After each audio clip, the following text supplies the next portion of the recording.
So in the last lecture, we just defined the various triangle laws, various laws of vector addition, and we saw triangle law, we saw parallelogram law, we also saw the polygon law, and we also realized that the polygon law is just an extension of triangle law.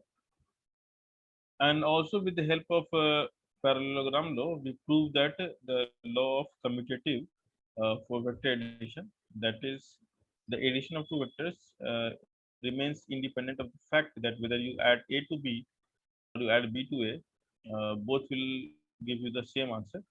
And using this, we also prove that why the elementary angles are vectors, whereas the finite angles are scalars. So these are things which we proved in the last lecture. Okay. We also solved some of the problems, okay, using the uh, triangular formula. Okay. So now today we'll see something very important called the triangular inequality. Triangular,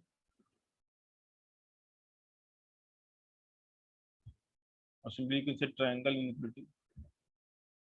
Inequality.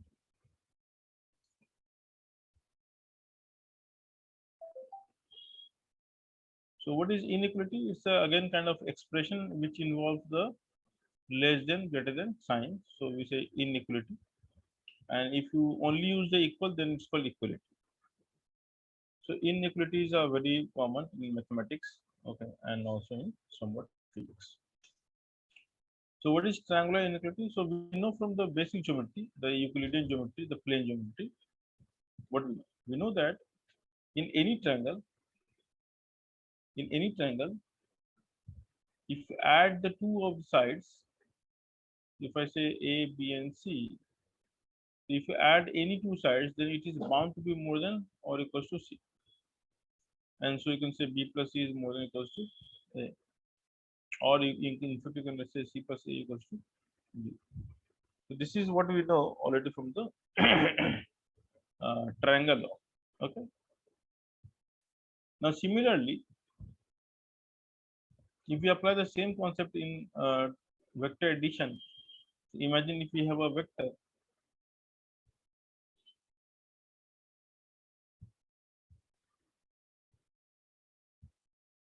and then we have another vector.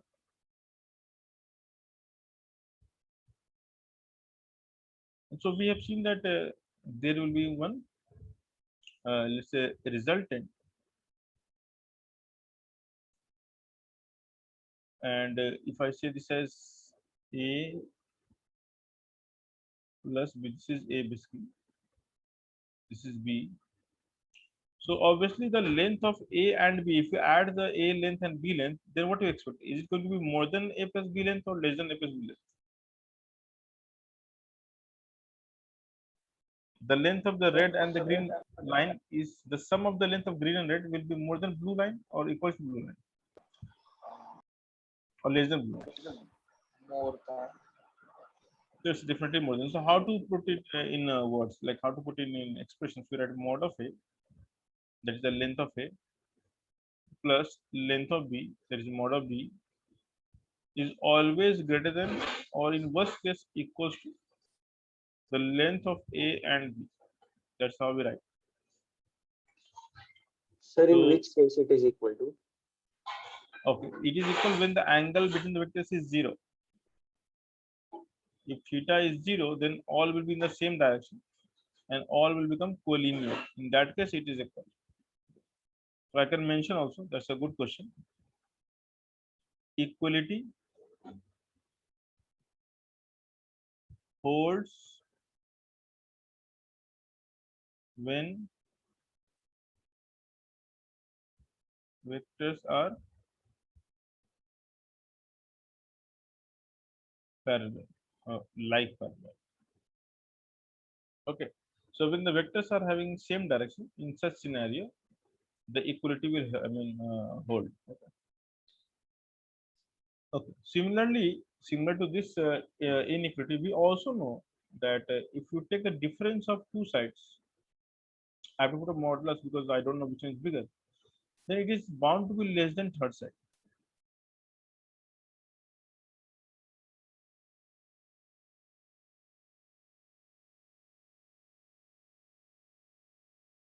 So these equality are also very important in mathematical proofs, but because probably J is not about mathematical proof, it's all about in mathematical olympiads.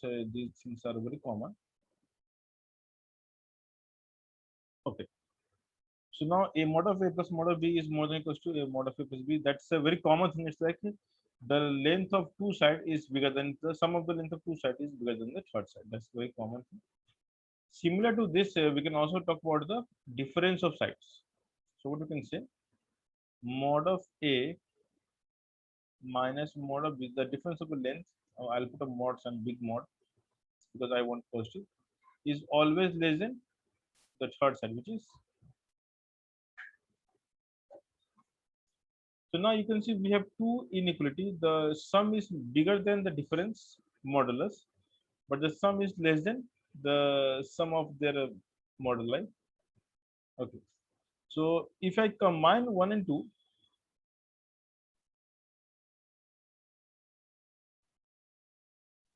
you can say that the resultant of two vector must be within these limits.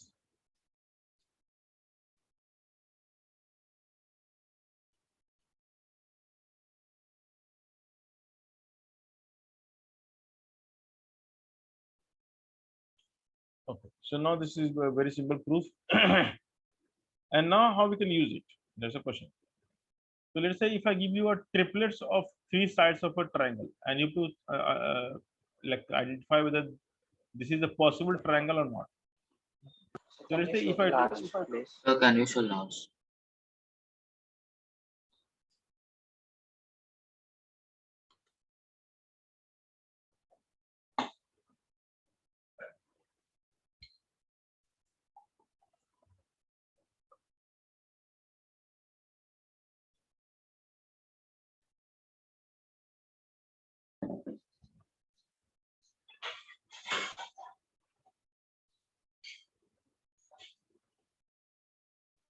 in advanced mathematics, this is called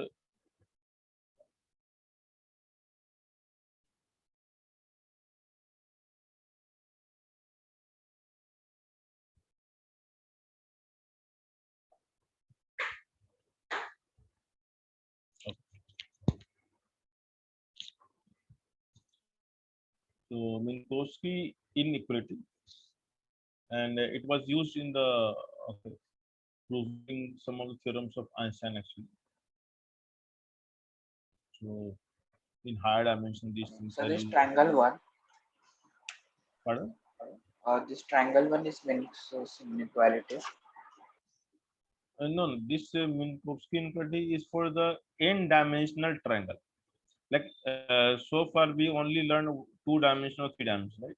And when we draw a triangle, then it's a you can say it's drawn in the 3D space maximum.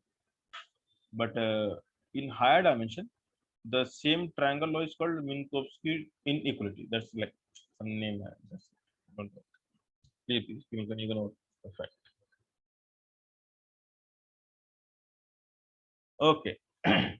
So what kind of question we are going to see from this particular concept? So that's a very simple, pretty easy question.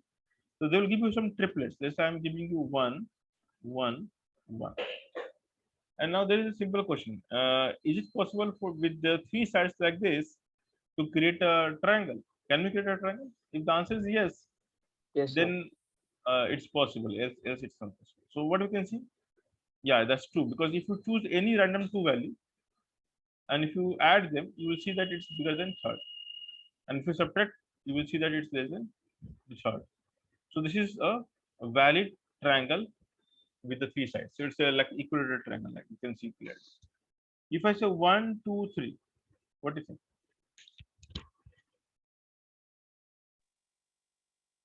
Sir, it will construct a triangle. Yeah, it's also, this is also correct.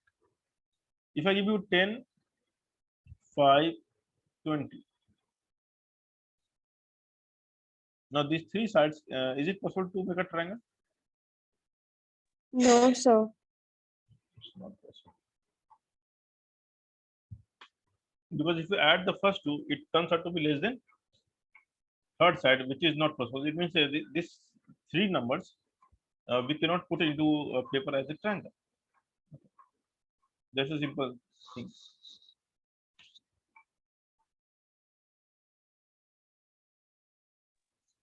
So similarly, if I ask you that 10, 10, 20, what do you think?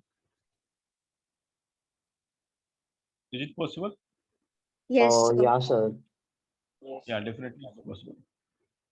Okay, so this is the simple use of this inequality, although without common sense is sufficient to answer this question, but still the inequality is good. So going forward, okay, this inequality is done. We can go to the next concept actually, and the next concept I'm going to give you is called the resolution of vectors. Okay, so we are going to resolve the vectors. Okay, so let's start the resolution of vectors.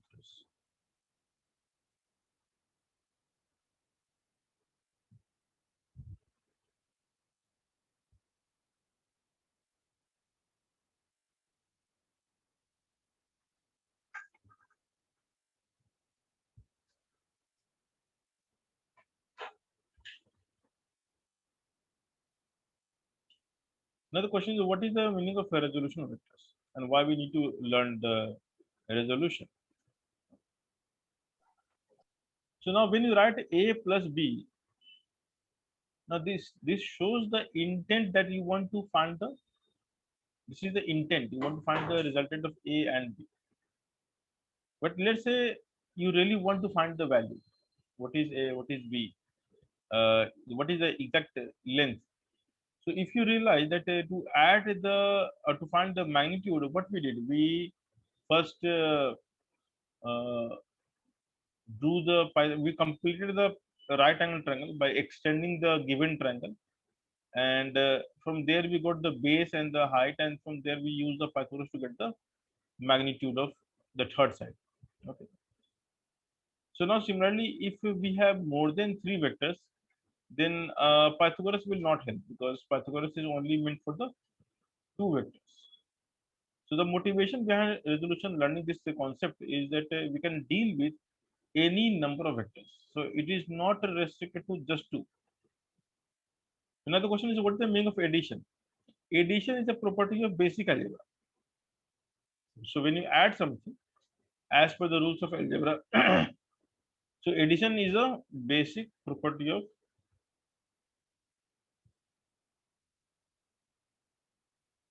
algebra.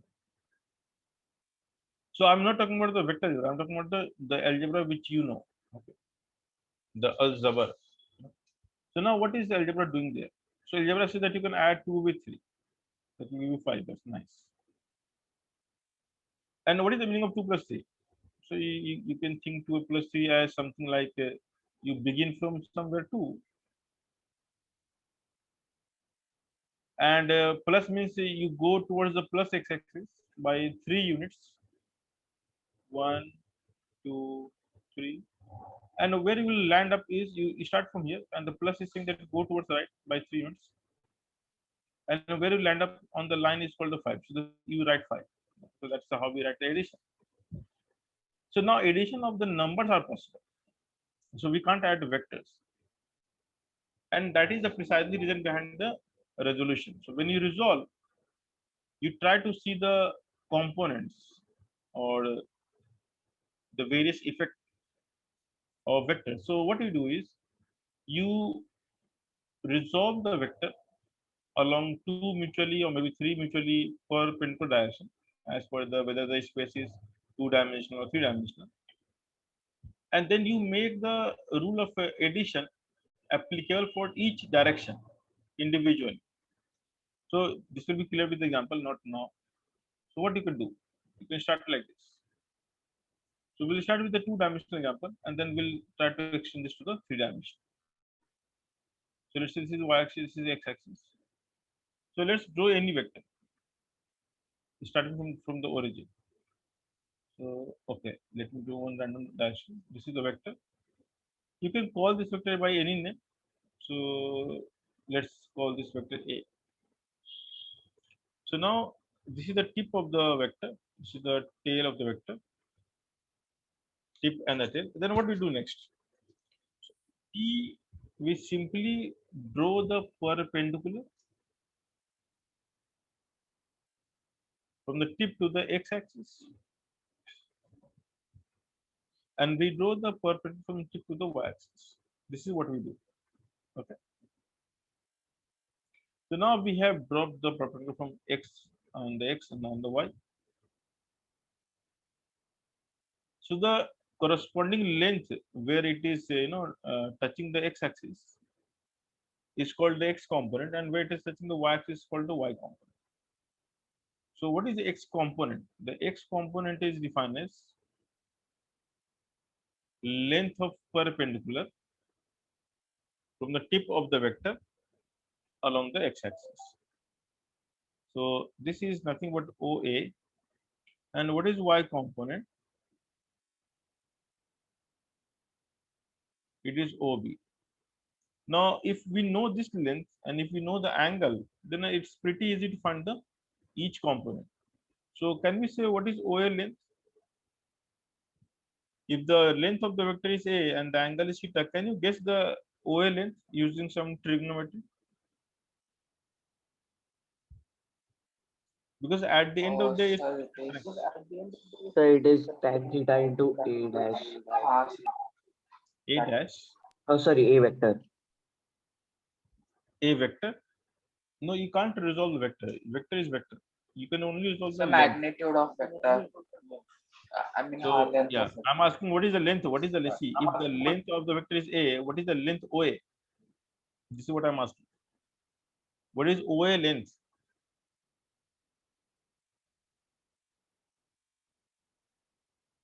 Sir, The OA line, cos The theta. magnitude of A multiplied by sine theta equals to,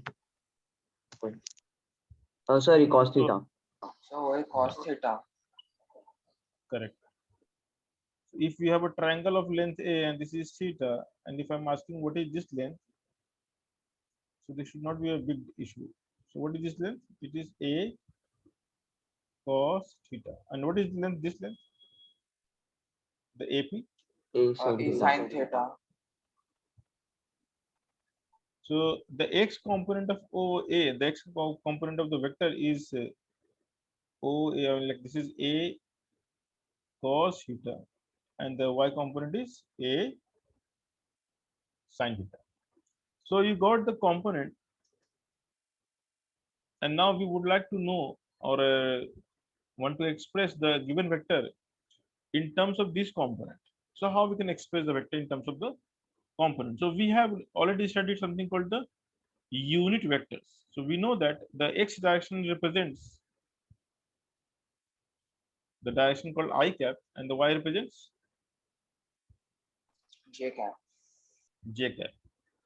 So I can complete a triangle by putting the arrows like this. And now if you look at this triangle, and if you think of the triangle law, what you can say using triangle law. So can we say that OA vector plus AP vector equals to OP vector? This is the triangle law. So we are Yes. already familiar with the triangle law. So this is OA plus AP vector equals to OP vector, right? So now how to write OA vector? So we know the length of OA and we know the direction. So if you multiply the length with the unit vector, it becomes a vector quantity. So OA vector is as good as writing OA vector modulus the length multiplied by I cap. And similarly, the AP vector we can write as the modulus of AP, the length of AP, multiplied by J cap. And that will result into the vector called OP, which we are looking for. And now let's substitute everything. So if you substitute everything, what you can get? So you can write OP vector because I'll just write once again.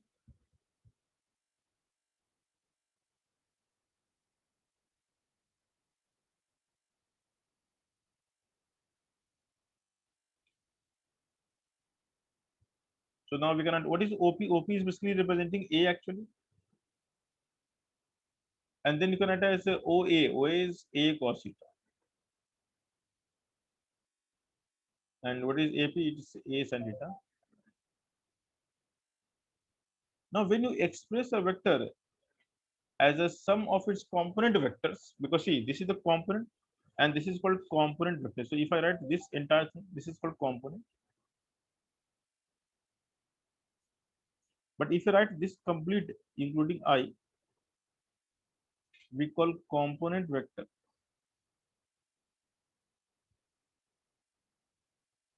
So component and component vector are slightly different thing. It's not the same. So when you use the word component, you talk about only the length. I will not use the word projection. It's also called projection.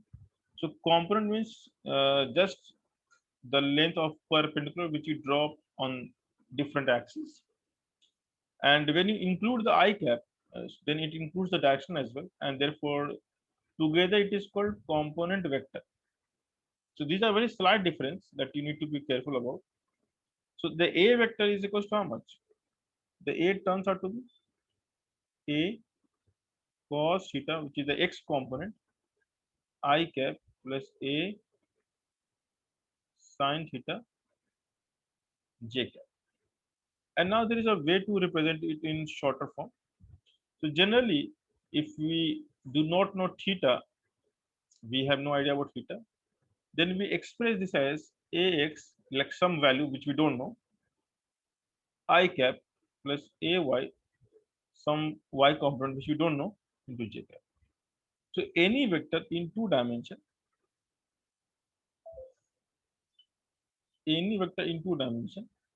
we can express as sum of its x and y component, or maybe y and z component, or maybe z and x component. So you can choose any two plane axis to define a plane, and then you can express a vector. Okay. So every vector, and you can say that the x component ax is just a subscript x, or you can say a sub x is a cos theta if you know the answer, and a subscript y is equals to a sin theta if you know the answer. So now this way of writing is also known as the analytic representation of vector. So I'll just name it.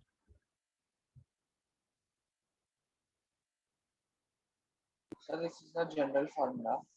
Yes, this is for two dimensions. So I'll just go from here to three dimension analytical representation.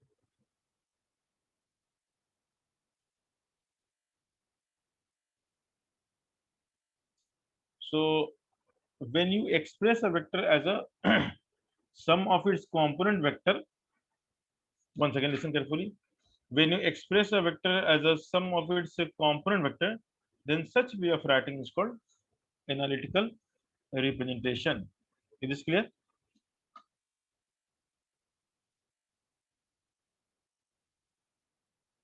And it follows the simple triangle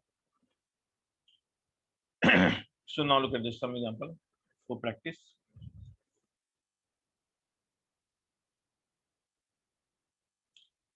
So something is called, so we learn something called position vector.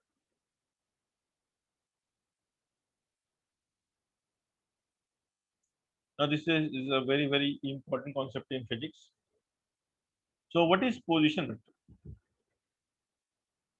So let's say you're sitting in your like flat in your room.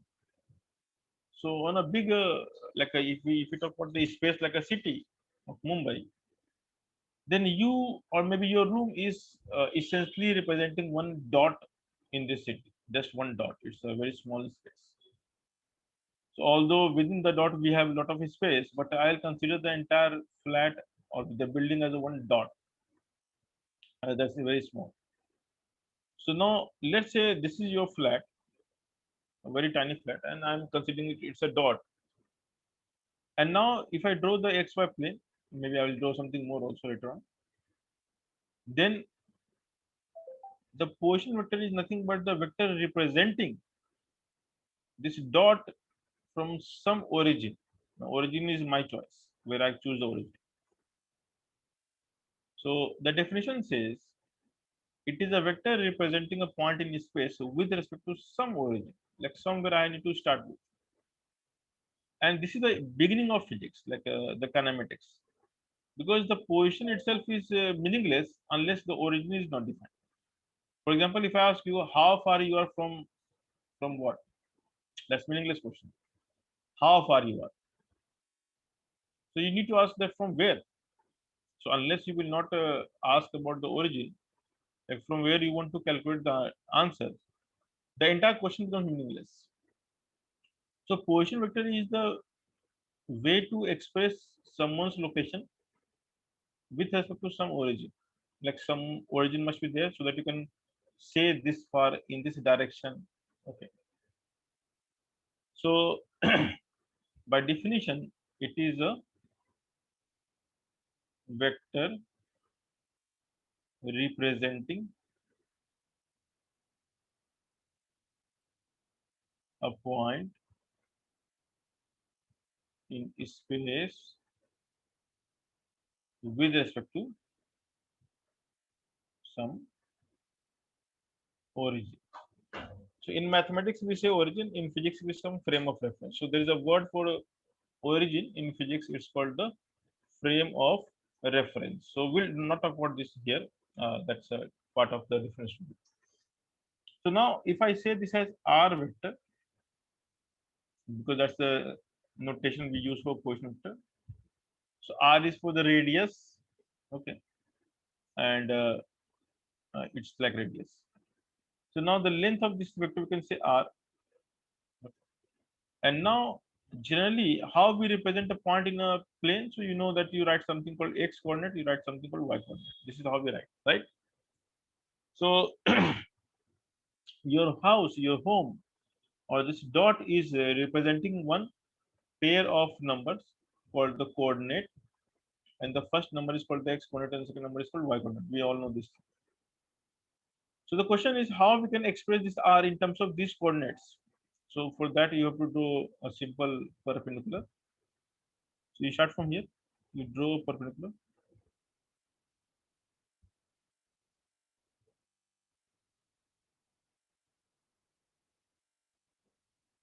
Then you drop perpendicular to both the axes.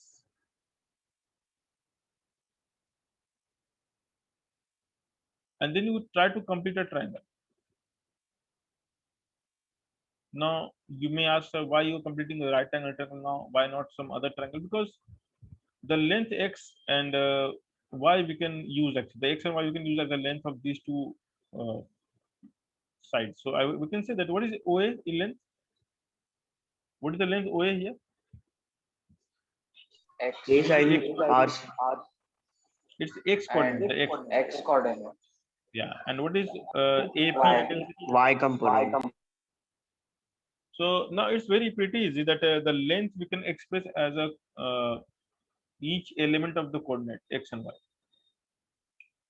So OA we got x, AP we got y, and then we know from triangle law that R vector we can write as the sum of OA vector, not OA, and AP vector, not AP. And OA vector we know how to express because the length of OA vector multiplied by its direction, length of AP vector multiplied by its direction. So the R vector we can attach this, and therefore, what is OA? So we have just derived OA is x. What is AP? It is y. So now it's fairly simple to remember that if you know the x and y coordinate, you just multiply x with I cap and y with j cap, and that will be your answer. But this is how we derive it. In case if you forget this simple thing, then you can go back to the triangle law and come to this answer. So now we know that R is x, I, and yj. Now if I want to know the length of R in terms of its coordinate, what we can write? So it's a right angle triangle. So find the length is not a big deal. It's just Pythagoras. So what do you expect the length should be? X square plus Y square R cos theta. under So root the length 2. will be x square plus y square. That's a correct answer. and this will represent the modulus of r. So for every point xy, its modulus is always under root of the square of the first coordinate, the x coordinate, and the square of the second coordinate. But in physics, this notion is not good, and we should not remember this way. Rather, what we should say is that the modulus of r is the square of the coefficient of I and j. So how we say? So modulus of r is sum of, or you can say the root of sum of, because it's still anything, is root of sum of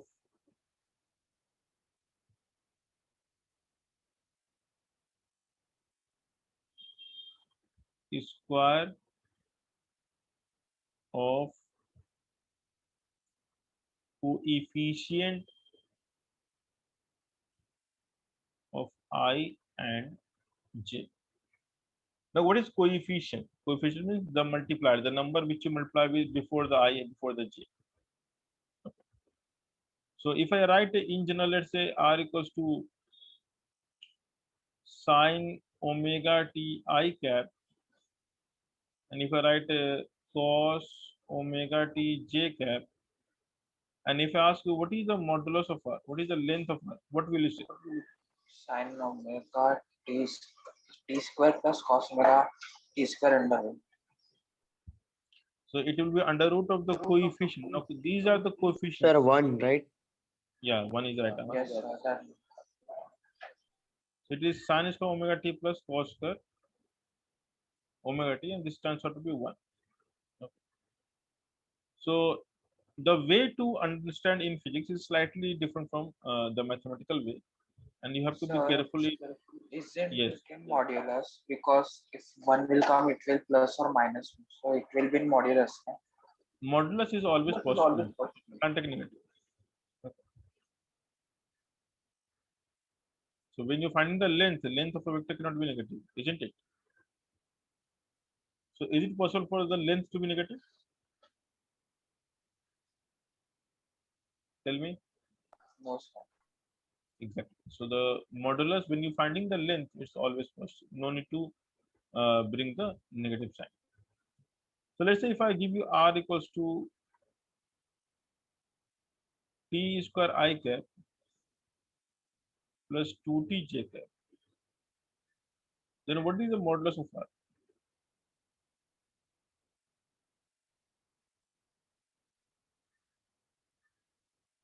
T is some parameter, t is called some parameter, some variable, but it's a number. The t is some real number. So t belongs to some real number. Don't worry about this here.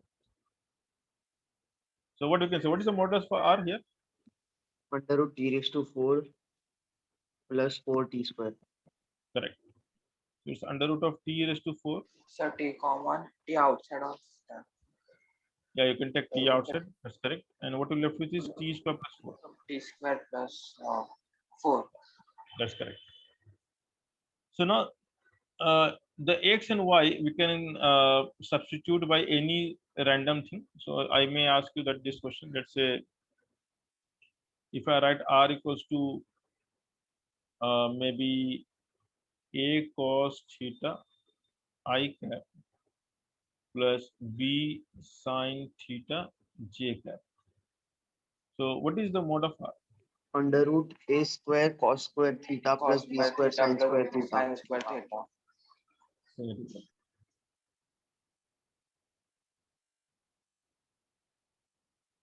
So it is a square cos square theta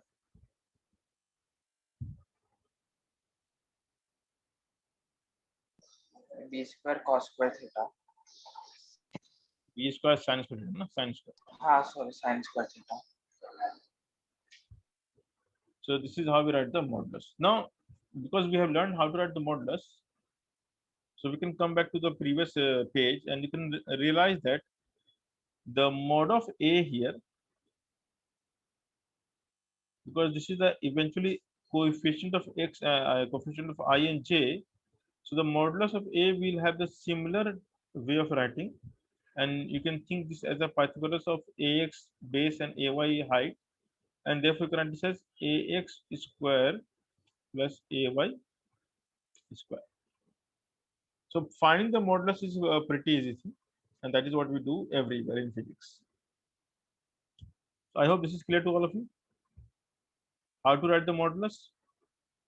So Yes, sir. the modulus is always the root of sum of squares of components. Okay. So it's not just any component. These are called the mutually perpendicular component. What is it? Mutually perpendicular component. So now there is a third thing called direction. Now that's very important.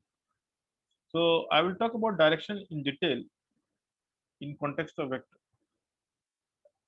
So every vector will have direction, but the mathematical direction requires some representation. How we can express direction in mathematics? So I will first introduce the direction of a vector which lies in a plane. So we are going to learn direction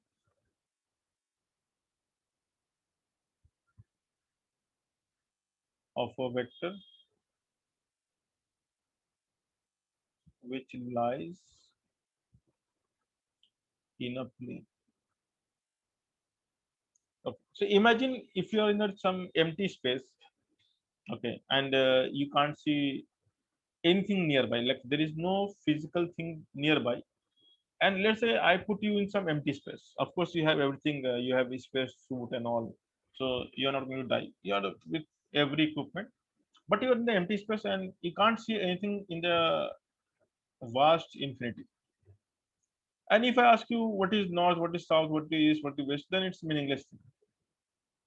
Even if you ask you in which direction you are, and let's say if you make you turn rotate, if you make you blind, put a blinder, and if I turn you many times and if I ask you where you are, you can't actually express yourself because you have no reference to say that you have turned or not.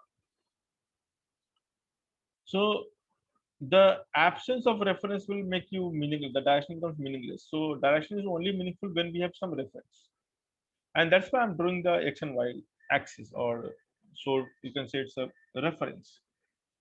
So when you draw a vector, putting the origin of the vector as the origin of the reference, so I always, what I'm doing is I'm putting the tail of the vector exactly at the origin, or the other way you can say I'm putting the x and y coordinate at the tail of the vector. Why? Because unless you will not put, there is no sense of direction. All right. So now we have a vector, and now it is inclined to the x and the y axis, and I'm looking for the inclination of this vector with x and with y both. So how many angle do we need to know the inclination of the vector with x and y? Two angles or one angle is sufficient. One. Exactly. So can you repeat? So if you have a vector and you want to know the inclination of the vector with x and y axis both at the same time, then how many angle do you need? One or two? So one angle. Correct. So you need just one angle. So now the we are like having choice that we can choose this angle or this angle. But the definition in mathematics or so in physics has been restricted by like this. Okay, so there is some definition which you need to follow. So direction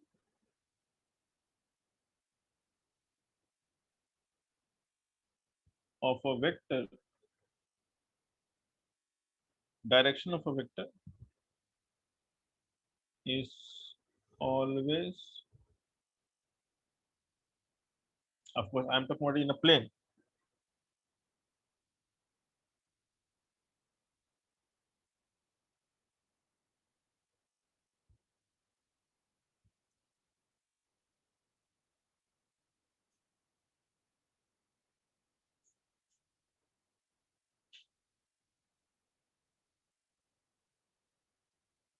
in terms of direction of a vector in a plane is always expressed in terms of an angle, it makes with the positive direction of x-axis.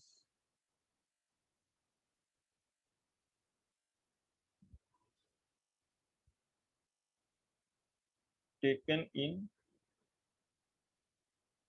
oh, that's I think x-axis. That's sufficient. And now we have the angle can be positive and negative depending on the way we express. So there are again some rules to express angle as positive number or negative number. So when you choose the x-axis,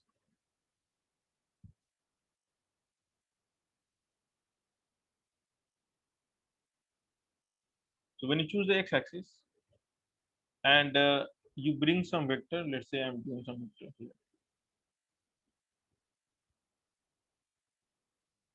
I'm drawing some vector here.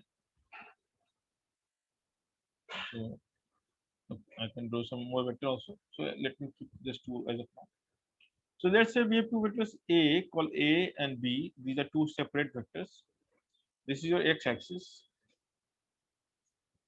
So the angle it must make with the x-axis. That's the rule. So to represent the angle of A vector, you have to begin from x-axis and then go towards A.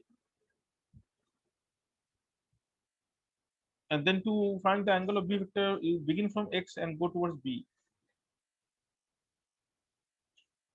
Now you can realize one thing, that to go from x-axis to A, the sense of rotation is anti-clockwise.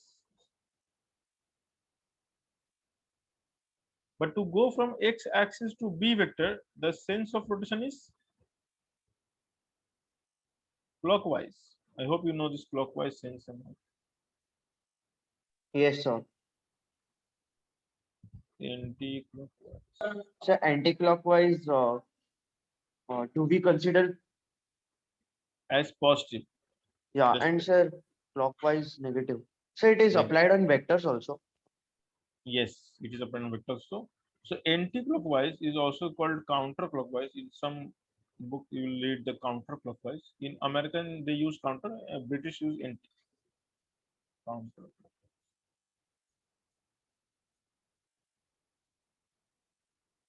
Okay. So we have clockwise and we have anti-clockwise.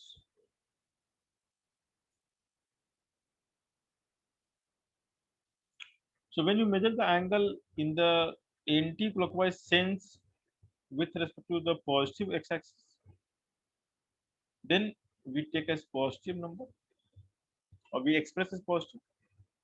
Now the plus and minus sign which you use to express the angle will let the reader to know that the vector is obtained by turning clockwise or anti-clockwise. That's the idea behind minus. The angle is still positive, but how to convey this message to the reader that the vector will be obtained if you turn clockwise or anti-clockwise. So to distinguish between the two directions, we use the sign convention.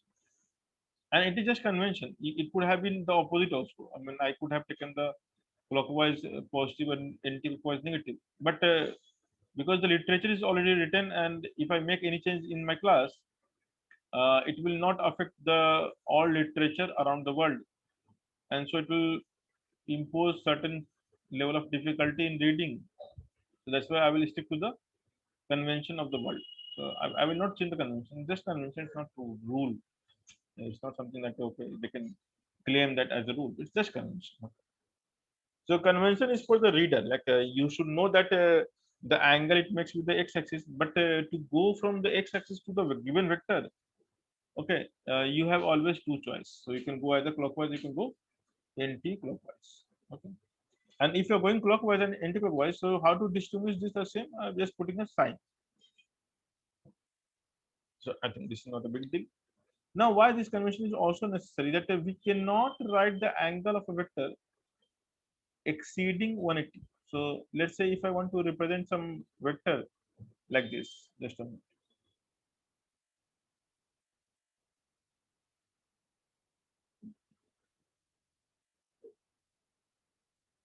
So imagine I have a vector like this.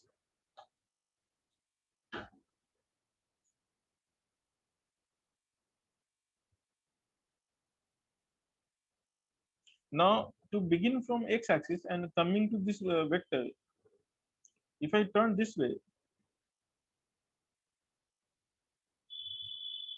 so if you want to represent by this angle, of course this will be positive because we have turned anti-clockwise.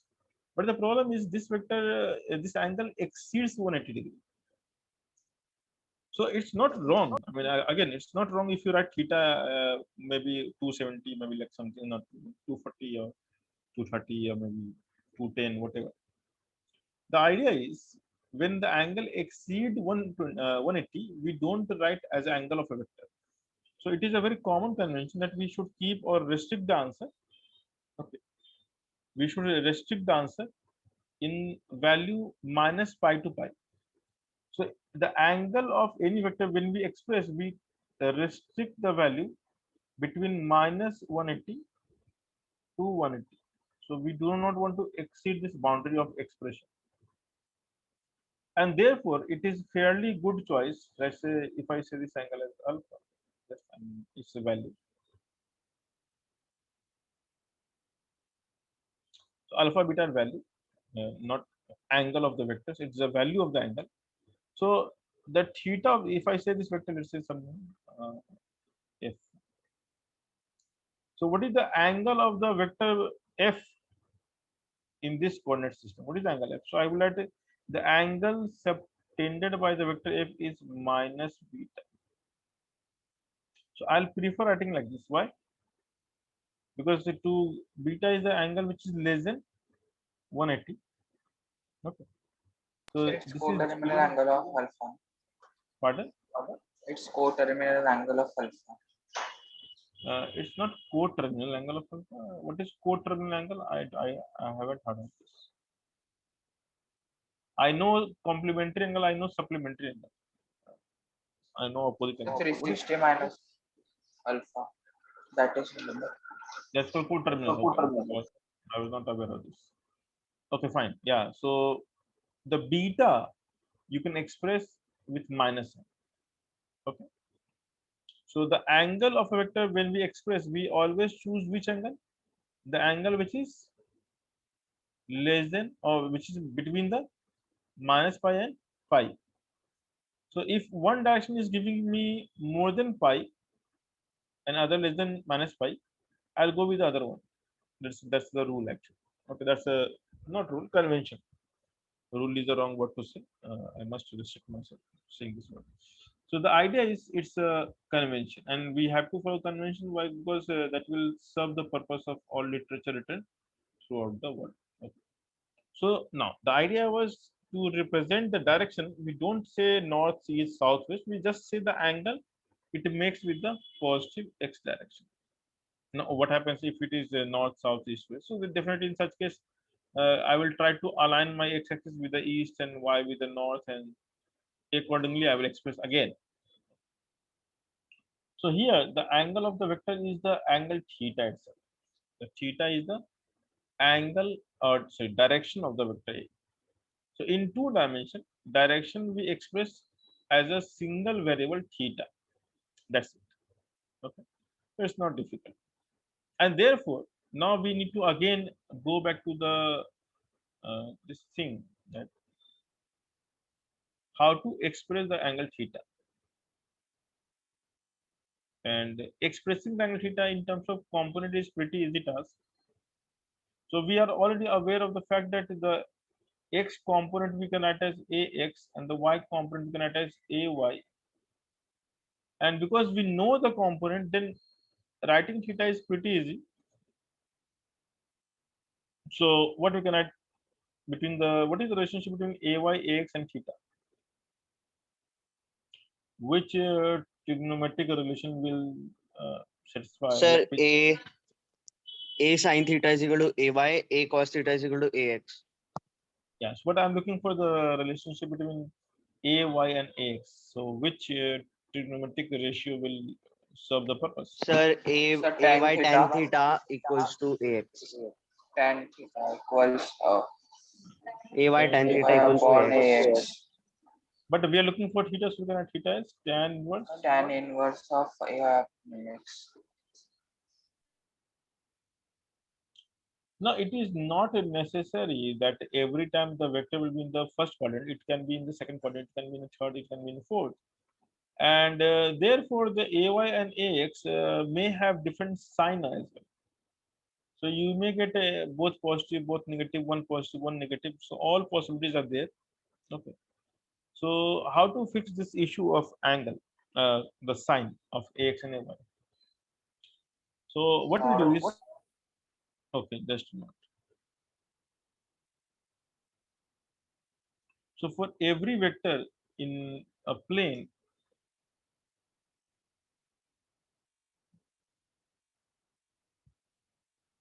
let's say if I write some random vector a, and I'm not plotting it on the graph, so you can't see it. So you have to only understand. So I'm writing this as, let's say, minus 5 I cap plus 10 j cap. So now clearly, what is the coefficient of I cap? -5. Minus 5. What is the coefficient of j cap? It's 10. So if I ask you, what is ax? What do you say? -5. Correct. And what Sir, is AX ay? is the length or the Yeah, ax is the component. It's not length. That's okay. slightly different. What is ay? 10. 10. So now we need to interpret these numbers. These are numbers, and these are numbers in a plane. And we all know that in a plane, these are like coordinates. So it's making a coordinate of -5, 10. So which quadrant this represents? Which quadrant is this number? Second quadrant. Second quadrant. Correct. So it's somewhere here, maybe -5 and +10, somewhere here. So this means the vector A is actually something like this.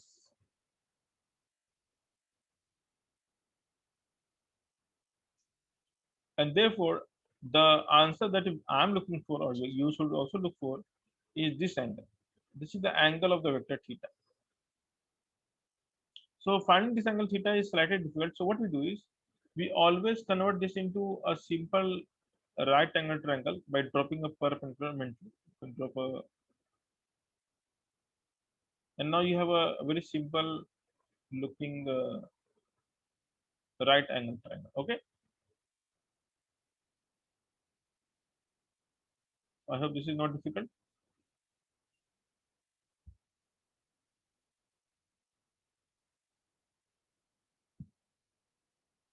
I have this triangle. So what I'll do next? I will just find the value, this value. I will say alpha. And I'm not considering any value, I mean any sign and all. So we know that this length is how much? 5. Only length. And this is how much? 10. 10. So as of now, you think of this as simply a triangle with a length 5 and 10, not as a coordinate. And then think of what is tan alpha. Can you tell me what is tan alpha? 2. Sorry, 2. Yeah, it's 2. So Alpha alpha is equals how tan much? inverse 2. This is purely a positive number. Now I am looking for theta. So I can write theta is my answer, which is equals to pi minus Tan alpha. inverse 2. So yes, the answer is pi minus tan inverse 2 And is my answer. And the same answer you can also write as tan inverse minus 2. Why? Because we know that the tan of the angle of vector is always ay by ax, and this will give you -2. But the -2 is not a right way to represent. Why? Because tan can be negative in how many quadrants? 10 is negative. Two quadrants. Quadrant number Sir, 2 and two quadrant quadrant, number 2 3. and 3. So that's the problem. Like it's a 2 and 4. 2 and 4. 4. 2 and 4. Yeah. So tan is negative in 2 and 4. So when I write like this, I have no idea which quadrant I'm talking about. So that's why it is a common thing that you first find the value of the angle it makes with the given axis as an acute angle, and then we eventually interpret as a the right answer. So it's pi minus tan inverse 2 is the right way to represent, and now this makes sense that okay, it's in the second quadrant. So tan inverse 2 is a number which is between 0 to 90, and pi minus that number will give you second quadrant. Okay. So when we have a vector in different quadrants, so let's say if I ask you some vector b maybe equals to minus yeah, let's keep it same, minus 5. Okay. So can you find the direction of this vector b and how we should have written this?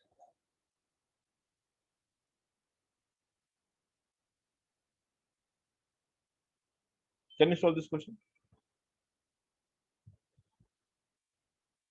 Sir, theta is tan.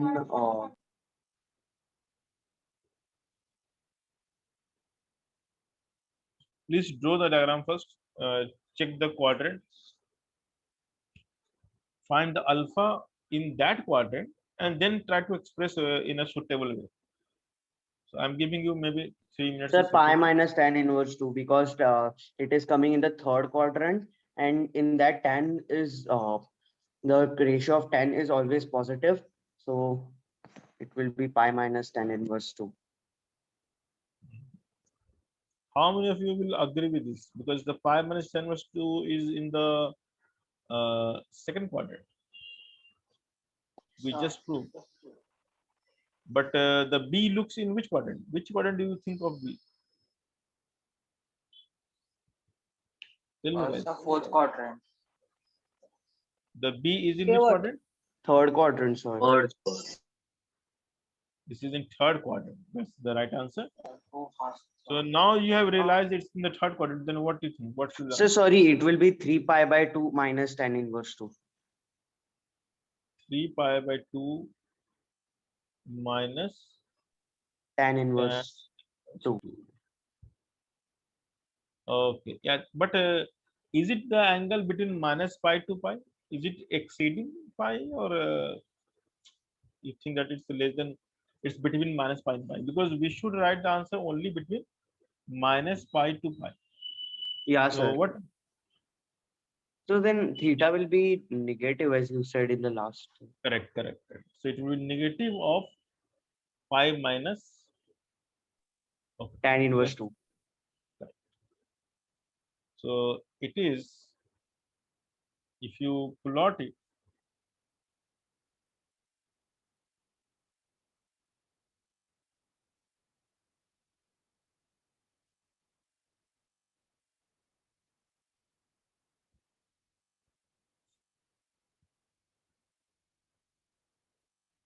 so it is something like this, maybe like this. That's a bit way of writing.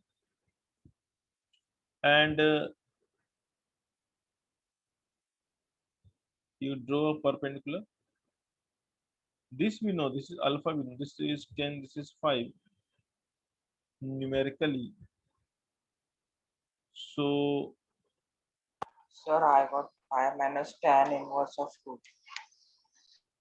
just a moment, I'll tell you what is the answer. So tan alpha we got as, the numerical value is tan inverse 2.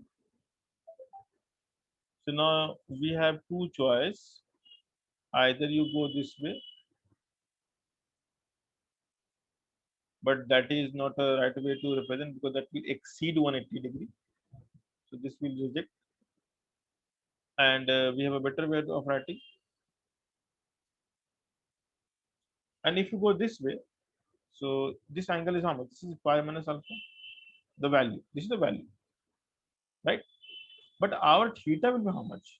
Because we have to also tell the reader that how I have obtained this angle. So I will tell the reader that you turn clockwise and go by this value. You will get my vector. This is for sense of rotation. Okay, and this is the value. The value of angle this much only.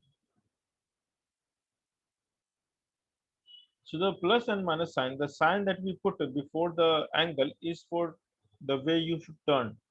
From where? You should turn from the x-axis. So beginning from the x-axis, if you go clockwise, by the value pi minus alpha, you will reach at my vector. So this is my vector B. Or it's nothing wrong. If I write plus, again I'm saying it's not wrong, but it's not convention. So if I write plus and if I write pi plus alpha, which means turn anti-clockwise by the angle pi plus alpha, and you will reach my vector. So my vector can be arrived or reached in these two different ways. So can you tell the second one again?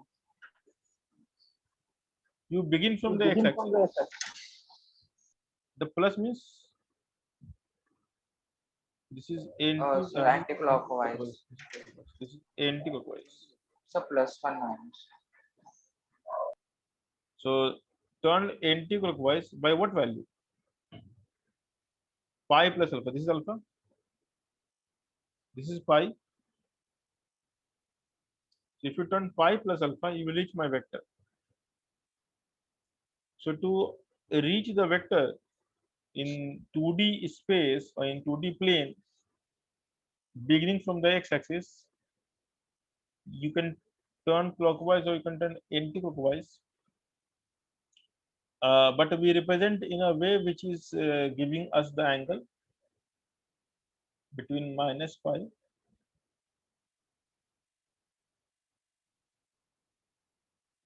many authors do not follow this convention. Like the various authors I've seen that they express angle the way they want, because the idea is to explain to the reader the angle.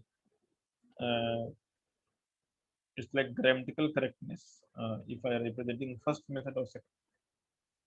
Okay, so I'll try to restrict my answer from minus pi to pi, which is a very standard convention followed by various physicists and mathematicians. Okay, so if I give you any vector, you can always find the angle by looking at its coordinate. Okay. So for example, if I give you a vector, let's say if I give let's make some vector r. So I'm giving you r vector equals to maybe minus ai cap plus bj cap, and a and b are positive real numbers. So what is the direction of r? Can you tell me the direction of r?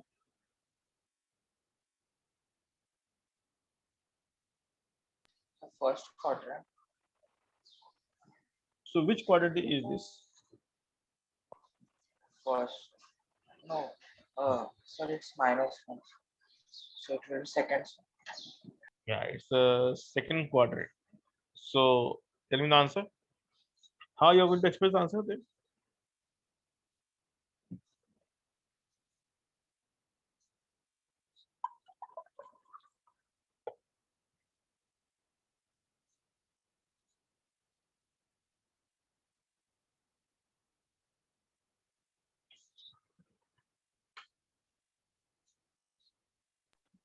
Sir, it would be pi minus Yes. tan inverse of minus b upon a. Pi in yeah, pi minus tan inverse of b by a, right? Sir, but it's second quadrant, no? That's why you're writing pi minus. So the second quadrant is negative pi minus something. So for time, so Sir, he's asking for minus b by a or b by. No, only see you are finding the angle first, the numerical angle, and then you express the angle of vector, right? So before you find the angle of vector, you find the angle first. And for finding angle, you should not write minus and plus. The minus plus is already giving you the idea that it's in the which quadrant. second quadrant. So the minus plus the sign of the coefficient should be taken only to determine the quadrant. Then you do the normal calculation of angle, assuming things as triangle. And once you get the angle, then try to express with proper sign plus or minus to tell the reader then how he must turn to reach that vector. So that you have to express in the last. So can you show So the last page once?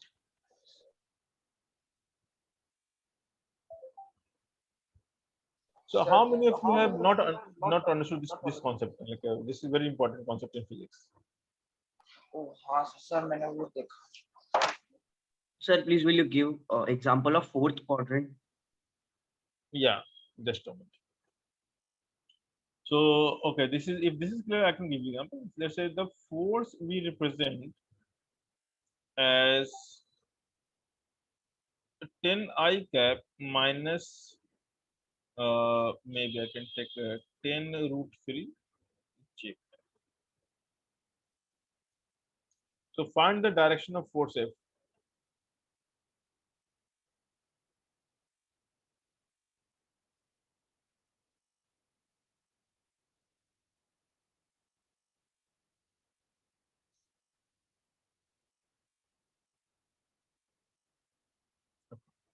So what is the direction of force F?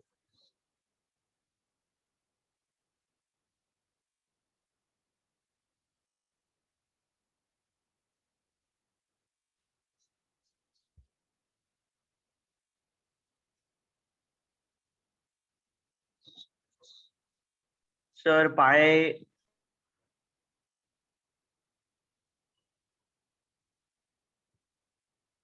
Sir, minus tan inverse root 3. And it's a very famous answer. What is 10 minus root 3? So 60. Correct. So the answer is minus 60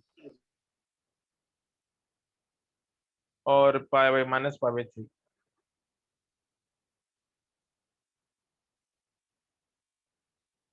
Okay, sir. Sir, I got minus 61. Sir, I just have one doubt. Yes. Sir, if I'm expressing tan in, sir, because tan is negative in fourth quadrant, so if I'm expressing tan inverse minus root 3, Hmm.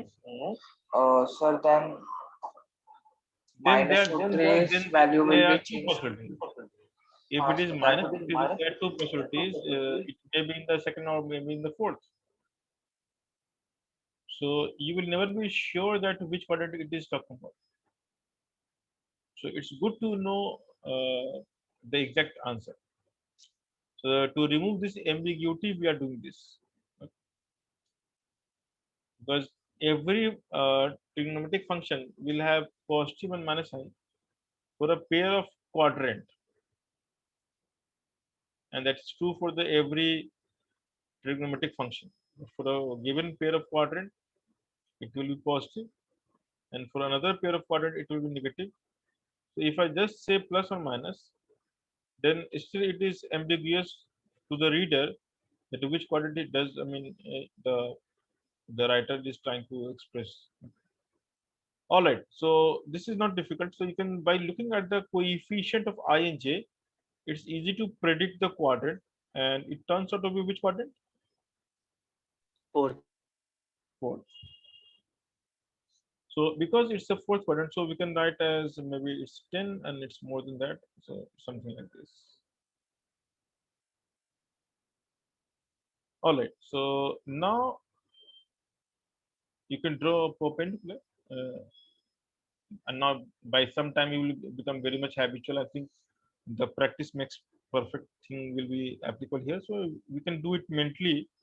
For the purpose of explanation, I am doing in detail, but you do not need such detail going into future. You can do it mentally. Okay, you know this is the answer. Okay, anyway, let me first put this. This is some angle alpha. I name it alpha. This length is 10 root 3. This length is 10. And I'll just find the tan alpha, the value, without considering it's a part of quadrant. This turns out to be √3, so alpha turns out to be you can say pi by 3 or 60°, and therefore my answer will be here. So the theta of this vector will be how much? You can write minus alpha. Minus means turn clockwise by alpha value, you will reach the vector. That's the purpose. So these are like messages, written in the mathematical language. So mathematics is called the language of physics. So maths, the role of maths is just to say what happens in physics. And to your surprise, most of the mathematics that we see today has emerged from the physics, but a mathematician later on extended that concept to create some more abstraction and to complete the theory. So the birth of mathematics start from the need in physics. So when we need something to express in a simple fashion, we develop the mathematical definitions and abbreviations and new symbols, and then the language becomes simple. It's all about language. Okay. So what you're learning is called the language. So math is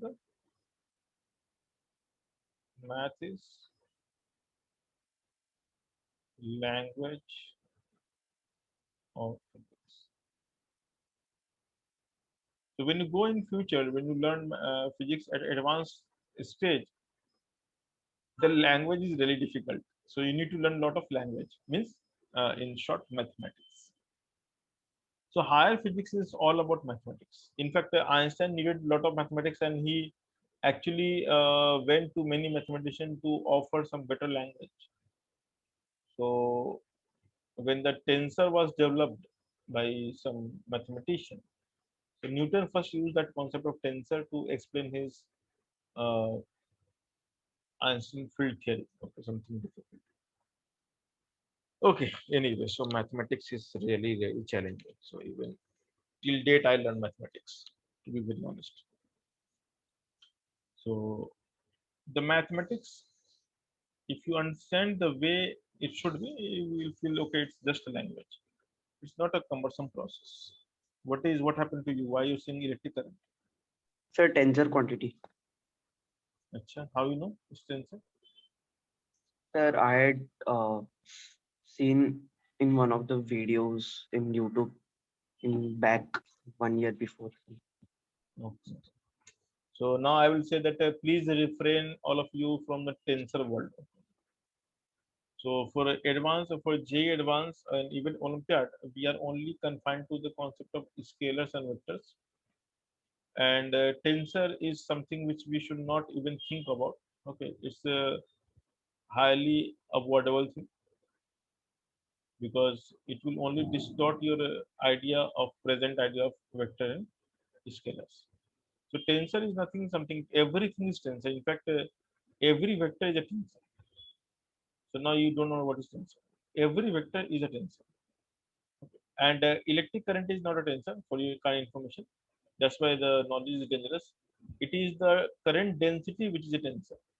Okay. So okay. So we have various things, and not everything on YouTube is verified and correct. Maybe you need to tell me which site you visited, then I can verify. Okay. So if you want to visit, see some mathematical beauty, you can visit the website. I'll tell you website. So it is in matrices, no? So you can Part visit of website. Yeah. What do you think? so it is part of matrices, no? It gives rank to No, no, no. It's not a scalar. matrix. It's like it's expressed in terms of matrices. Okay. It is expressed as a array of numbers, and that's why we call matrices or matrix. So it Matrix gives is something like, rank to scalar vector. yeah, it's a rank. Rank So is zero is scalar. yeah, correct. So that you can visit the website if you want to see some mathematical beauty in physics or mathematics. It's called 3B1B It's very famous, and in fact, I can recommend this. Or if you want to know more about mathematics, you can visit number file, but that's a very advanced. So these are really nice websites. This is, I mean, produced by the MIT kids. They are running this show, and they are superb at animation of mathematics. So they create quite a lot of visualization of mathematics and how it actually started. So for mathematically curious kids, I will recommend that you can go to these websites. 3B1B is very famous by the Grant Sanderson, sorry. So that kid is a PhD graduate from MIT, MIT, USA. And okay, he is just a gem of a person in terms of mathematical animation. So he started the visualization in mathematics to a different level, and he developed his own software as a PhD project. Okay, that's called something. Anyway, so math is the language. So now let's okay, we have learned what is vector, what is component or the resolution of vector. So let's say if I ask, let's talk about now resolution, because we have done about direction. So let's go back to resolution, some practice, and then I'll go to next concept. Some practice in resolution.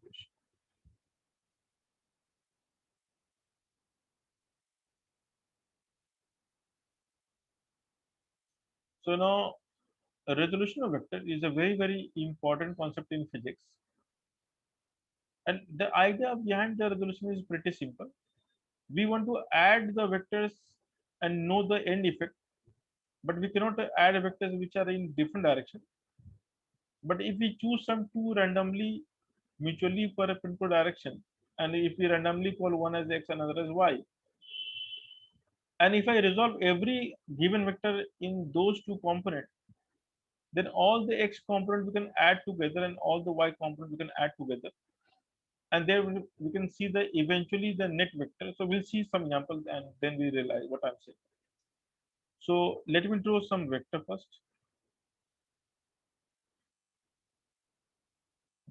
So what I'm doing is I'm choosing some random mutually perpendicular direction, and I'm calling randomly this is y, this is x.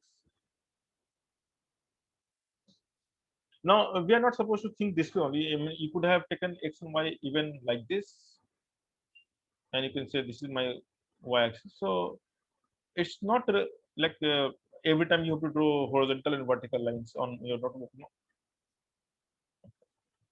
So I can choose any random direction as x and y.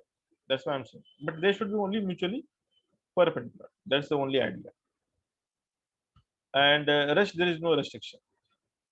And then you draw some vector. So what I'll do, I'll draw some vector. Maybe I'll draw some a random vector here. Or maybe I'll draw some vector here. That's nice. Okay. Just to make your visualization more generalized, because you will keep on thinking the x and y vertical horizontal like this. That's a very bad intuition we develop as a kid. Okay, so let's name it. What we can say? Let's call A. Let's call B. And the A and B will make some angle somewhere. So I can just put some value. Maybe this is 60 degree,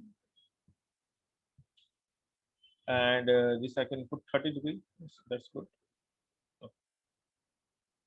And I want to write the component. So what I'll do is I can see clearly that to find the x component, I need to take the angle that the vector makes with the x-axis. So maybe you can say this angle, because this is the theta. Theta is the angle which the vector makes with the x-axis, and 120. for this the angle is this theta, which is of course minus 30. So if you know the angle, you can blindly write the a vector equals to a cos theta I cap plus a sin theta j cap. Now this is a blind way of writing. But what is theta? It is pi minus 60 120. or 180 minus 60. That's a better way of it. Yeah, I will at 180 minus 20 only. 180 minus 60. I cap plus a sine 180 minus 60. So what is the cos of pi minus theta? So it turns out to Minus be cos minus. theta. Minus 1. So it becomes minus cos 60 degree. Minus cos, oh, sorry, 1/2. And what is sine 180 minus theta? So sine 180 minus theta is how much? What is sine 180 So minus sine theta? theta. It is sine theta itself, right? Sine Yeah, theta. sir, sin theta. And therefore, the answer turns out to be a by 2 I cap plus root 3 a by 2 j cap. So the vector a we can rewrite as the sum of these two components. Okay. So the idea is this, or what is the other way? The other way is simple, which I prefer. Okay, this is not which I prefer writing. This is very cumbersome. So what I will prefer? I will prefer like this. I will think this way. So let me put in box because this I don't want to use. So okay, oh, I can write it one line. So let me write it down here, the a vector. What we do is, I will think this as arrow. So for me, it's animated thing. This is the arrow, you can see.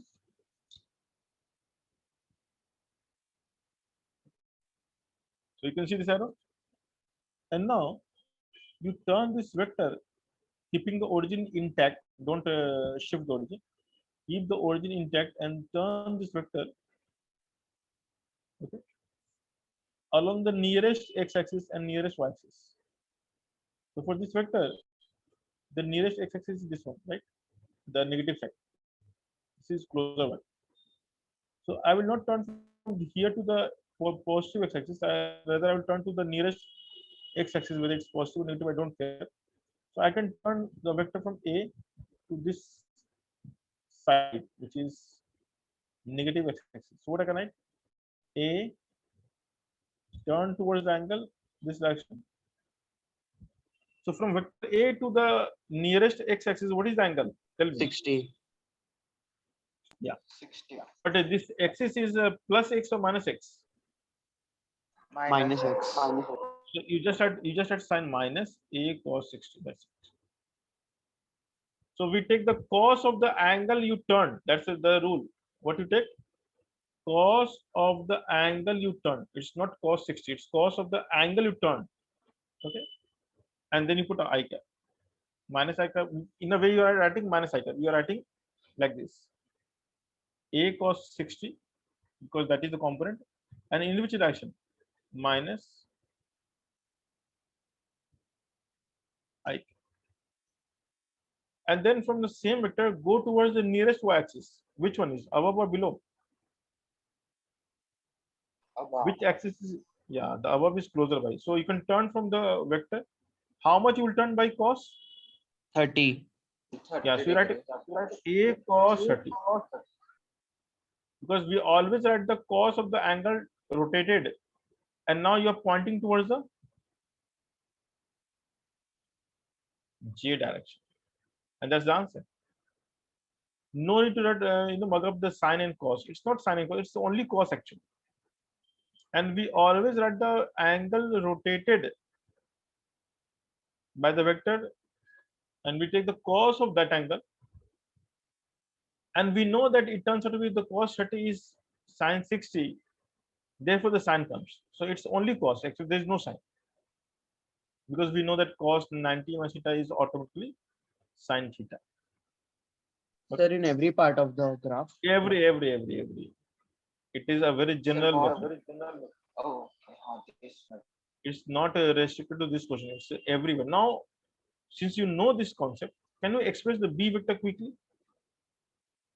What will you let b vector? The same logic.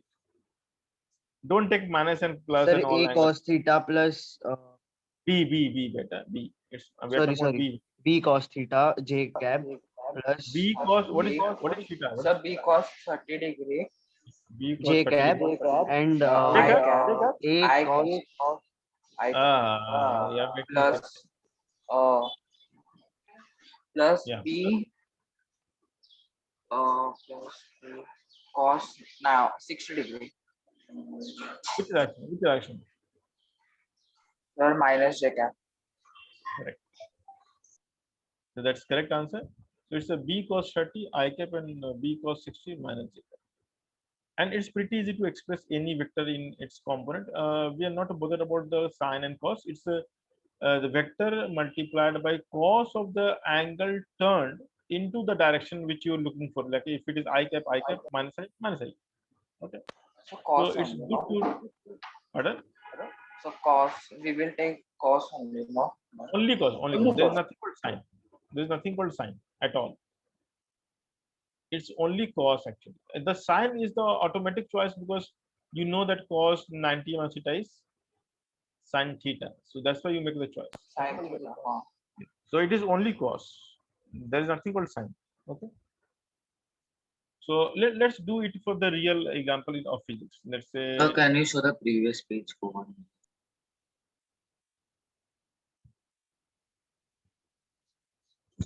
Sir, and here, what is the topic ka name? some practice in resolution of vectors. Like we are practicing some problems. The resolution of vector I have taught you. What is that? But this is the practice, how to apply it. This is the most crucial part. Sir, there is a part like if they turn short sharply right and left and if body is moving. That type of questions are also there, bro. Yeah, but that's nothing to do with this question. So that we will do separately. Okay, anyway. So imagine we have something called incline plane.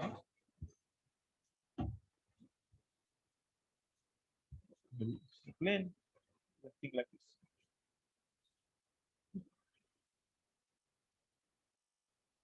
So this is the inclined plane. This is the plane actually, which makes an angle theta with horizontal. It's a fixed plane, and we keep a block on this plane actually.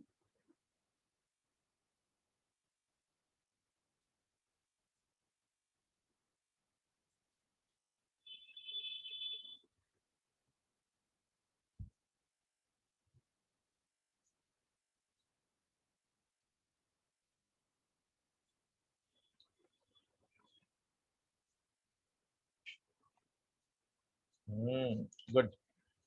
So you know the answer. That's the right answer. So if we have a plane and if we have a block of mass m, then the gravity will act in which way? How the gravity acts? So gravity The will act in the downward. Downwards. yeah. And if you know a bit more about the gravitational force, it is equals to mass of the object into gravitational acceleration g. So this is the force vector, and also what you need to realize that it's a vector quantity. Okay. So now what I do is, for the sake of simplicity, I'll choose this as maybe x-axis, and I'll choose the y-axis something like this, maybe a line which is perpendicular. And now what I want that you should express the force vector, and in fact it's good to say the weight vector. So let's call this a W.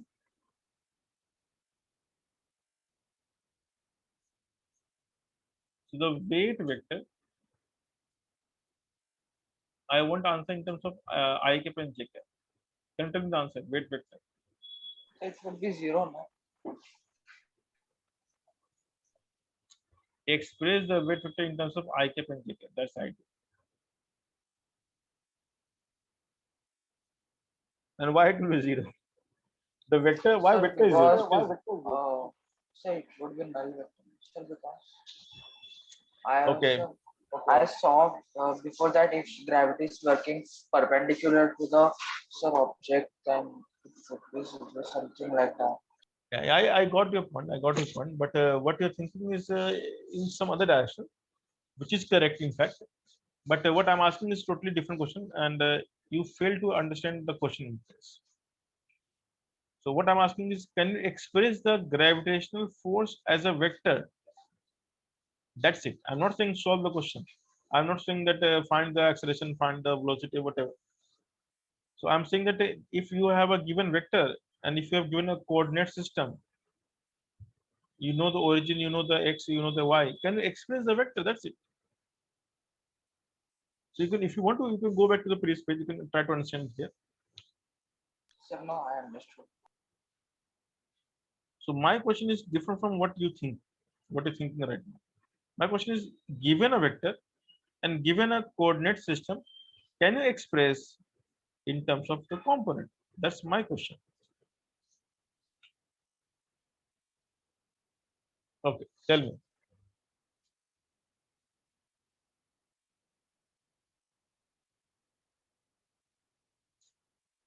So mass is always constant, so gravitation. Yeah, mg is given. You have to try to answer in terms of mg only. Mg is the value of the force.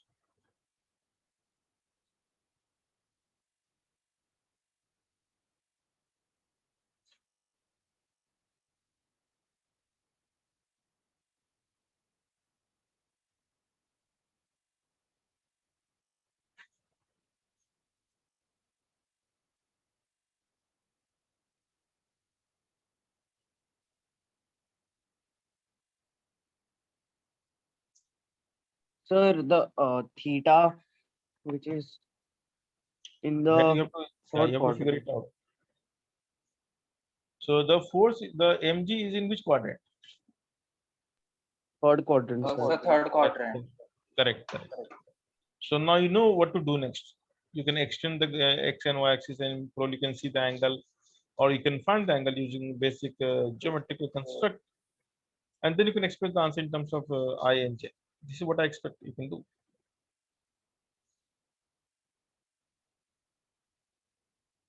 So this I expect from everyone. Just tell me what is the component.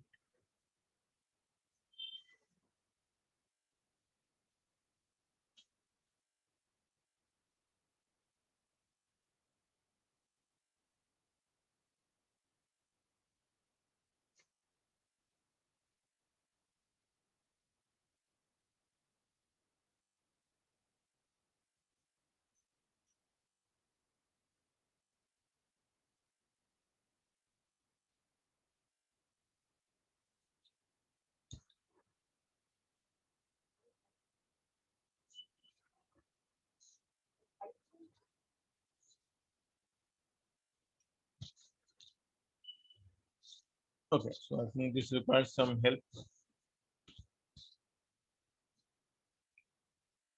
So okay, things in mathematics looks easy, but in physics the same thing becomes difficult. That's very common. I have seen that. So here you can extend the line x and y, and probably can make the vector touching the origin. That's good. Okay, so now you can see that clearly. What is this angle? This angle is how much? Can you guess the angle, guys? Sir, it is 90 minus. No, Okay, don't guess it. Find the angle. That's a better question.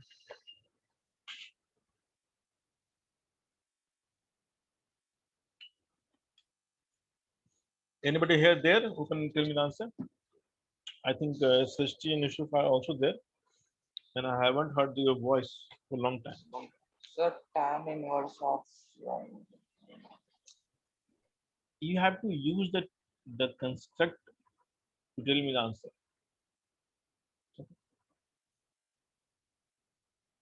Srishti and Yusuf, are you there, guys? Can Yeah, you hear sure. something?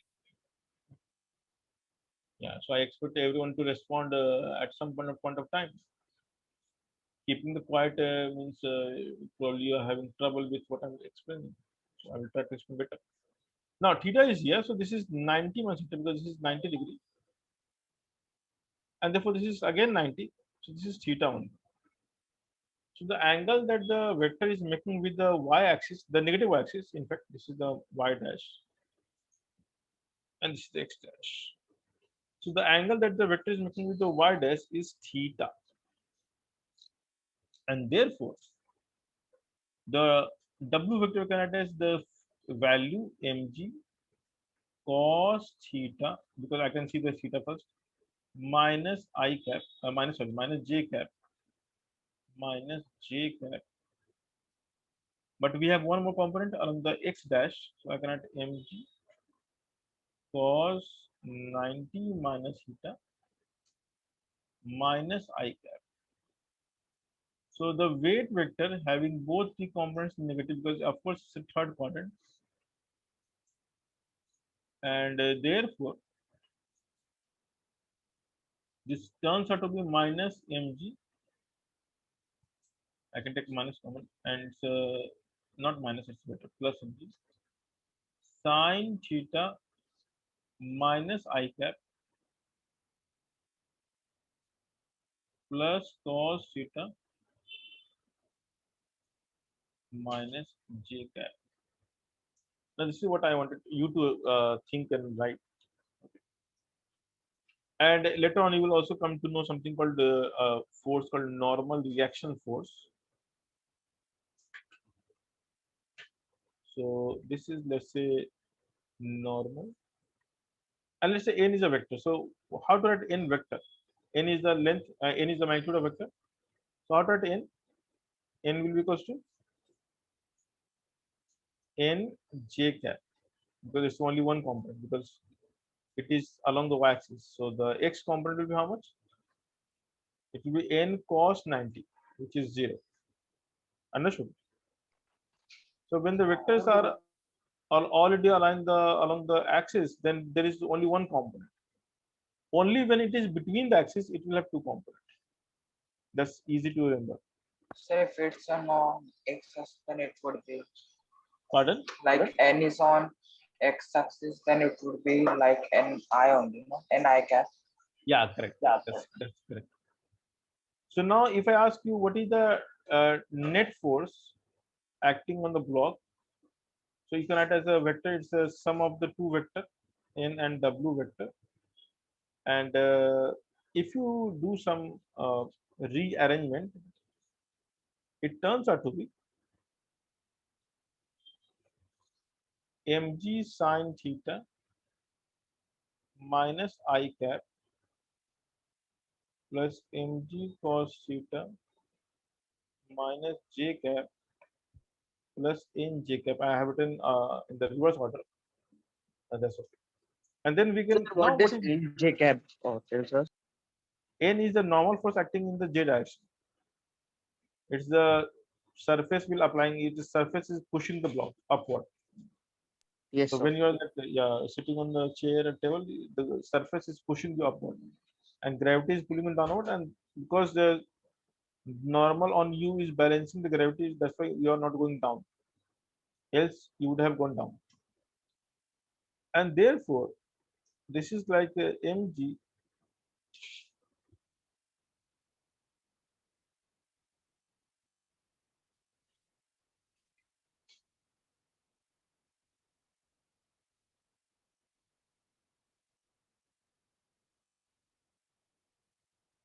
So we can also rearrange like this.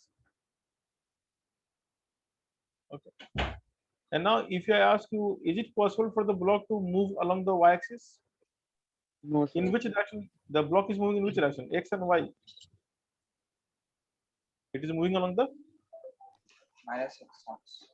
only x-axis. Minus I cap and minus J cap. Minus. How it can move along minus j cap?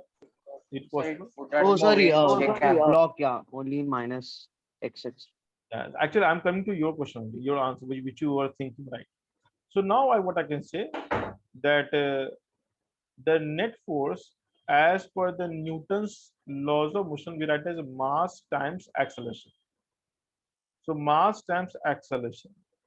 And we can also say that the acceleration is in a plane will have only two components, the x component I cap and the y component j cap. And now we compare the, okay, I with I and j with j.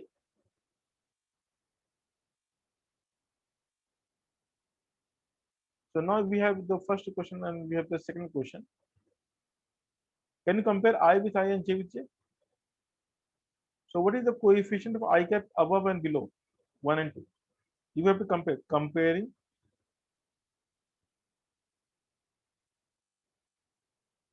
from 1 and 2. What we can say? We can say that minus mg sin theta is same as max and n minus mg cos theta is same as may. And if you try to solve it, you will come to know that ax is minus g sin theta, which clearly say that the acceleration will be in the negative x-axis of value g sin theta.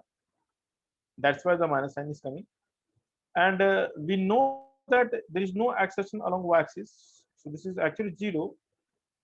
And therefore, this equation turns out to be that the normal is actually equals to the gravitational pull of value mg cos theta.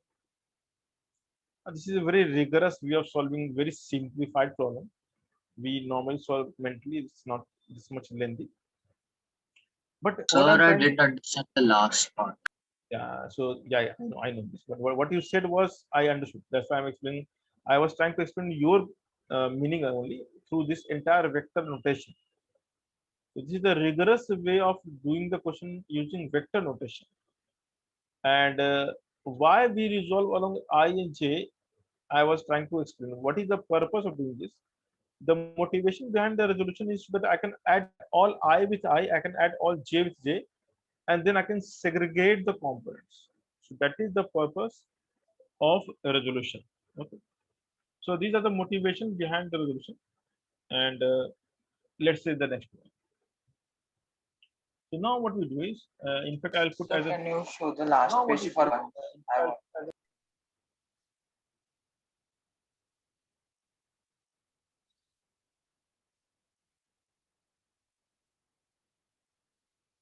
Sir, 2 minutes.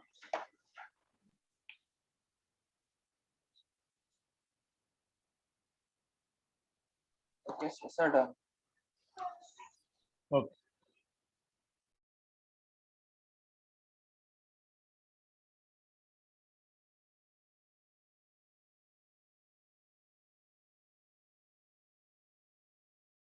Okay.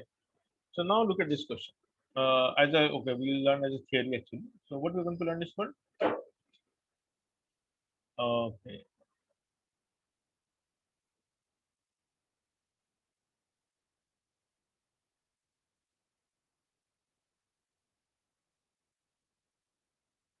Resultant of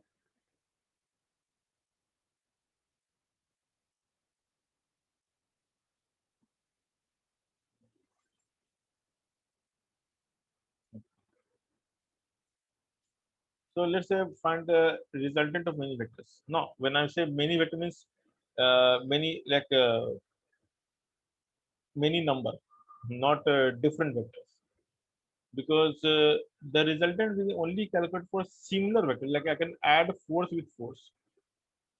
Now I cannot add force with velocity or force with acceleration. I cannot add those things. That's absurd. Okay, you cannot add. You can okay mango with banana and something like that. So if I say addition, it means they are same in nature. They all represent same physical quantity, and we have learned in unit and dimension that we can only play or add or subtract dimension of two similar physical quantity, and so is with vectors. So when it comes to the addition of vectors, they must represent the same physical quantity. You cannot add or subtract two different physical quantities. So please do remember this fact. I'm not mentioning anywhere. I expect you to remember in your brain. So let's draw a simplified diagram of the x and y axis. And let me represent the various vectors. I'm taking one vector along the x-axis. That's easy. I'm taking one along the some between actually. I'm taking one vector along the z. Like I will take every direction at least one vector so that you learn this concept well.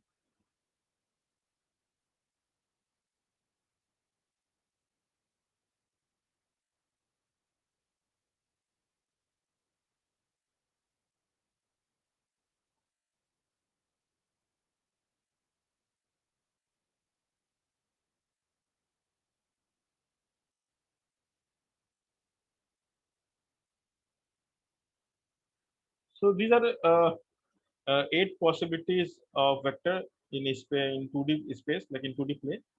So in two-dimensional plane, we can have vectors in this fashion. Okay.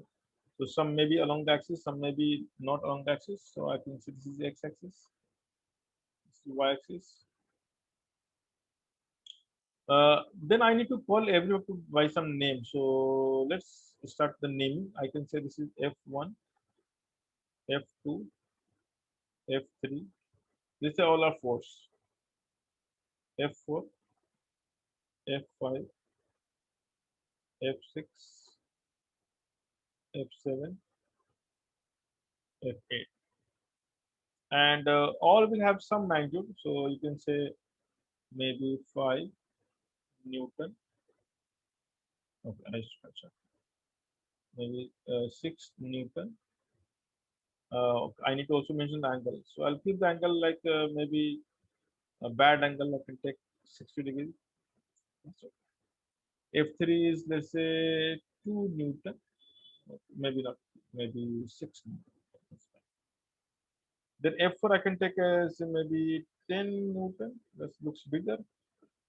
This is like bigger only. Okay, any better. And this angle I can take. Okay, I'll take angle randomly somewhere here. I'll take say this is 60. This is 2 Newton. That's pretty small. And then I say this angle is maybe 53 degrees. I can this length is again maybe 15. Okay, it's not properly scaled, so you can ignore the fact. I can take this as maybe 3 Newton, and probably I can say this is 37 degree, and this is 15 Newton. Just ignore the scaling. It's not properly scaled. And now this all force acting at the some particle of some body at the origin. So there's some random object at the origin, and all force is acting on that object. So now question is find the resultant force. So find F net. From the law of polygon, it says that the net force will be sum of all vector forces. You can't say sum of force. You can say sum of force in vector form. So I just want to get the last step. So to add these two properly, to get the exact direction, what you need to do is you need to resolve every force along x and y. If it is only along x and y, it's fine. But if it is not, then you have to resolve and then write as a sum of the I and j component, the x and y component. And then at the end of the day, you can find all x component together and all the y component together. So what I'll do is I'll make a sort of table here that's easy to calculate. And in this table, let's make a partition.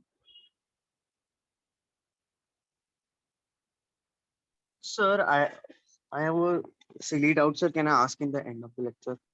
Yes. So let me make a table first.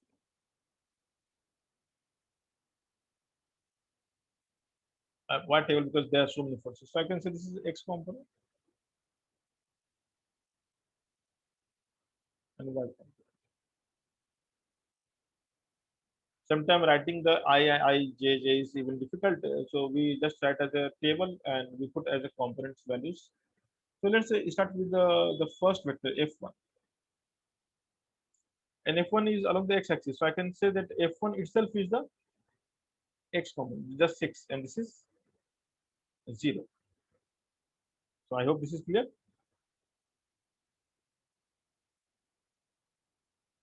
So let me write the F2. F2 is in which quadrant? First quadrant.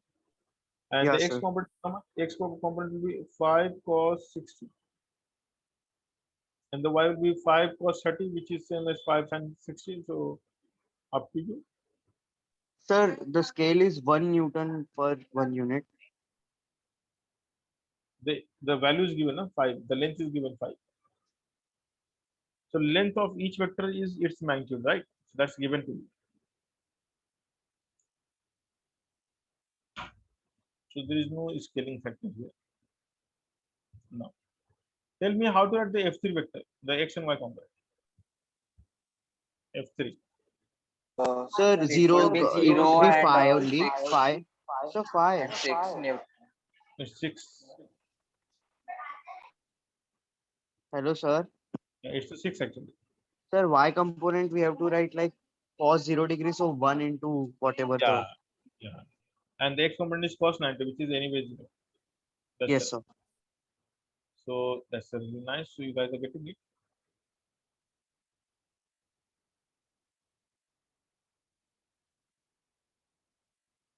So what about F4? Who will tell me F4?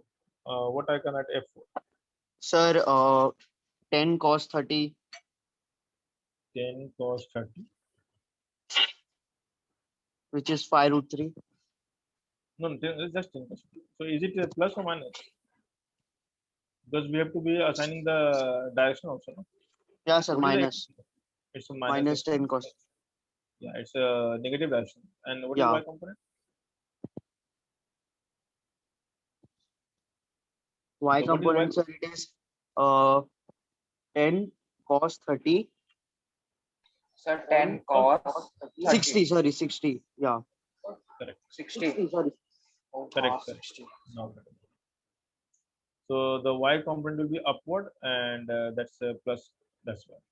So now let's come to the F5. Okay, no, no. I'll ask someone, then they'll answer. So just wait, I'll ask because I have only 3 components left to ask. So I'll ask someone. Okay, who has answered so far? So what? Okay, I think you Harshit has answered the question, one of the question. Okay, this answer will be, I mean, you can say, Yusuf, tell me the answer. What should be the answer? If you have really answered, you can answer this question. How we can express F5?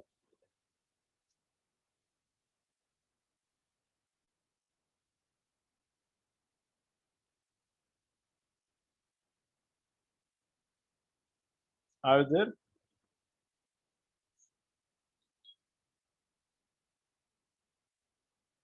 I'm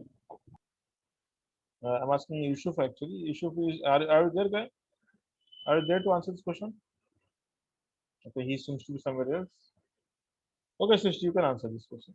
Can you answer F6? X component will be 2. Just a minute. I mean, your voice is echoing. Can you use some headphone, maybe something speaker to say? So the X component will be 2.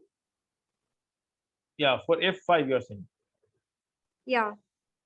And The the X Y component, component will be 0. yeah, X component will be, it's not 2, it's something else. Can you see once again? Minus 2. Yeah, minus 2. Minus 2. Yeah, because it's in the minus direction, not in the plus direction. Okay, similarly, can you say what is F6?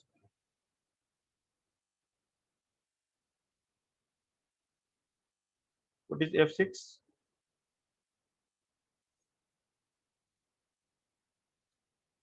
This is F6 here.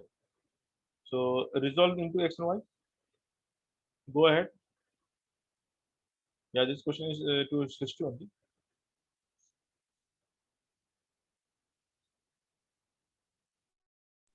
minus cos minus 15 cos Yes. 27 degree. Cos how much? 27 degree. No, it's not 27. You do the subtraction correctly. It's 37. Sorry. Yeah, that's fine. So anyway, tell me what is the answer then? Minus 15 cos 37 degree is the x component. So 37 is x component, are you sure? Yeah. But I can see some different angle. I can see this angle. Oh, sorry, 53 degree. That was the y component. Yeah. So not telling the answer correctly. Minus 15 cos 53 degree Correct. And and 15 cos 37 degree. plus or minus? Minus. Yeah. You can always look for the arrow. So the arrow of the vector is matching with the negative y-axis. So that's how we think. Okay. Okay. So now we got F6. Now what is left? F7. Who will Sir, tell who- F7? So can I? Yeah, you can go ahead. Tell me F7. Sir, who? Yeah, you can tell it. Sir, yeah. Sir, x component. For x Yeah. component in this, it is 0 Okay, and -3. that's right answer. Very good. So now we are left with only one vector, F8, and this opportunity should go to. Okay, who will say this? Athar? Yes, sir. Yeah, you can answer. Sir, it is for x component, it is 15 cos 37 degree, Okay, and that's correct. for y component, it is 15 cos. Sir, I have to do subtraction. So don't. Because So 43 degree. okay, you guys are very bad with Sir, 53. Sorry, sir, 53. plus or minus. Sir, minus. Minus. Correct. So now this was one quick practice for component. And now what is the purpose of doing all this?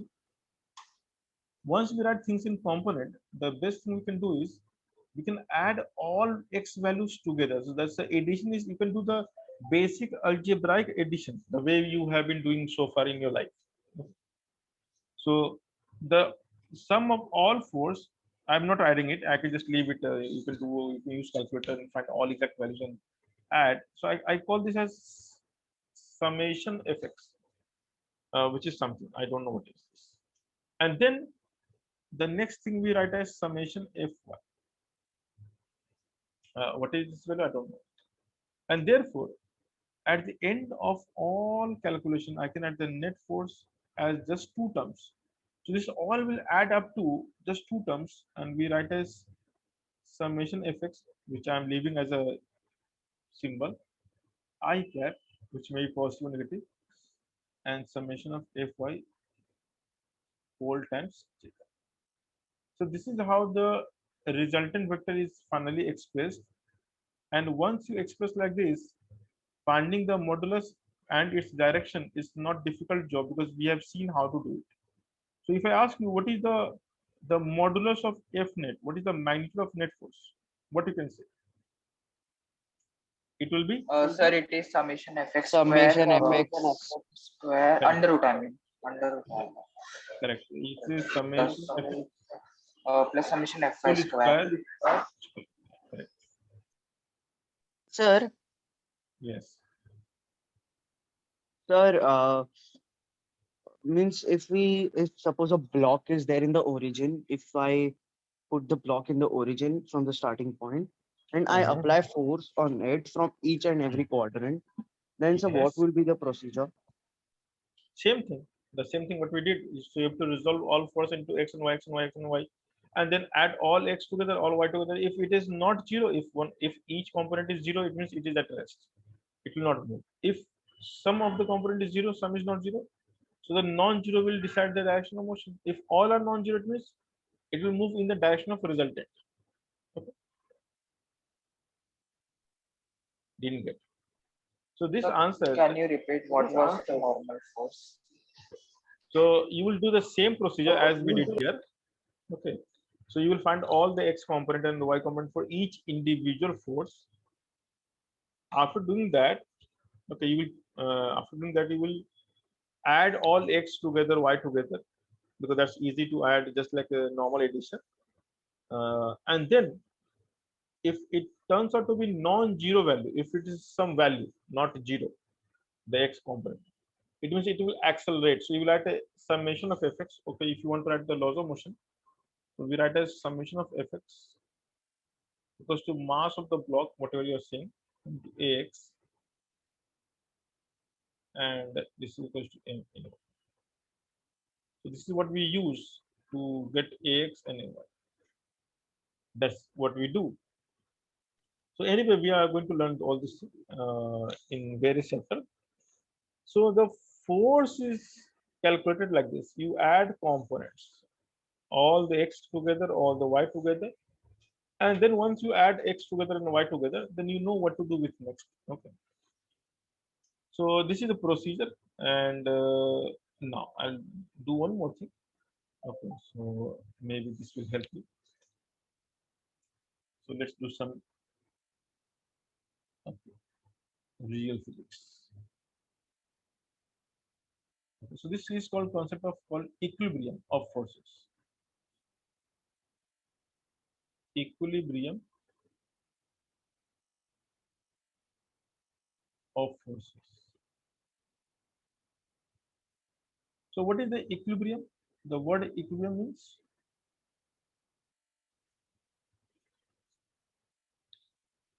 so sometimes it also brings the notion of a rest to many students. So I will say equilibrium is not rest. Equilibrium means in physics only one thing. That's called the non-accelerating objects are called at equilibrium. In physics, that's only one thing. So it's a bit difficult to digest now. But equilibrium does not mean rest or does not mean motion. It means only zero acceleration. So what we say equilibrium is a body under the action of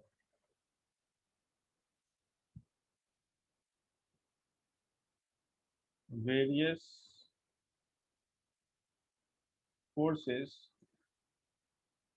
is said to be in equilibrium if it is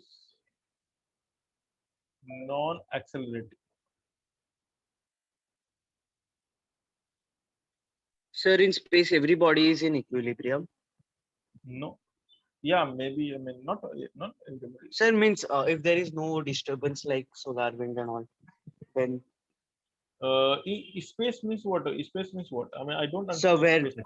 so in the main core space, like there is no gravity, and that means that Okay. of course there is a constant affecting each part of the space objects. But Mhm. if there is like infinity, means which is the number next to zero, like that, if it is there, then it is, we can say it is in the equilibrium. Equilibrium only means it should be non-accelerating. So if you are saying if there is no gravity, then definitely it's in equilibrium. That's correct. So, but if it is gravity is there, then it's not in equilibrium. For example, if Earth is moving around the sun, so can we say Earth is in equilibrium? No, sir. No. Can we say Moon is in equilibrium? No, sir. Correct. So equilibrium is non-accelerating. So there are two types of equilibrium. So we can further classify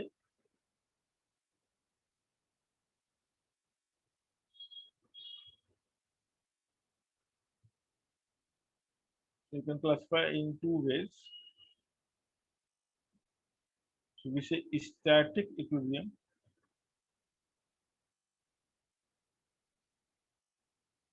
and we also have dynamic equilibrium.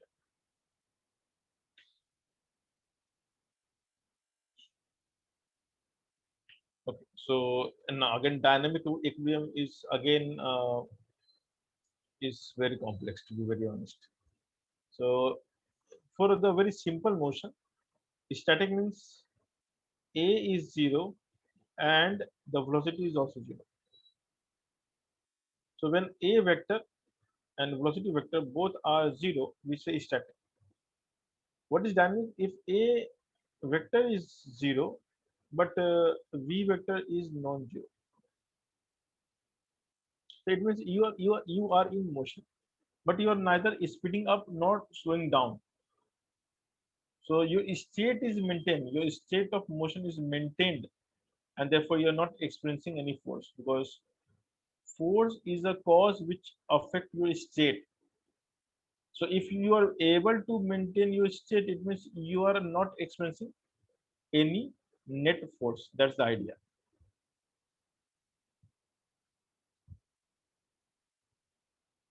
Dynamic equilibrium is also in chemistry, also in chemical equilibrium, also in physics at various part, and depending on the context we define it. So in mechanics, it's only acceleration.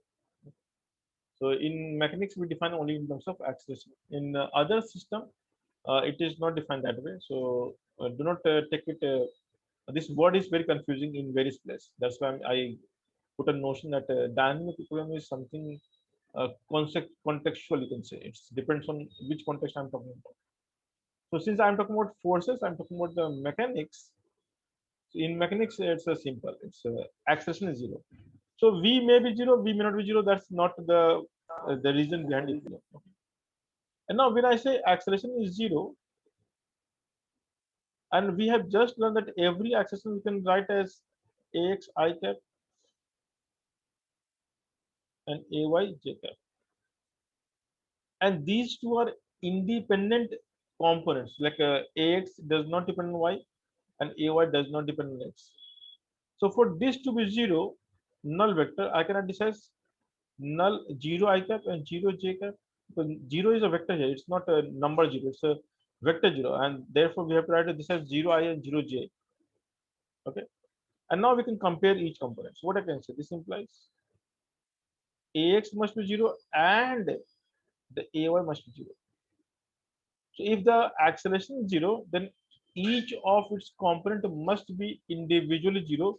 Then only it is possible for a to be 0. If either of ax and ay is non-zero, then accelerations cannot be 0. So that's simple idea. And now, if you remember the previous page, here, this is I'm trying to point out. So if you look at this equation from Newton's law, which we have actually derived,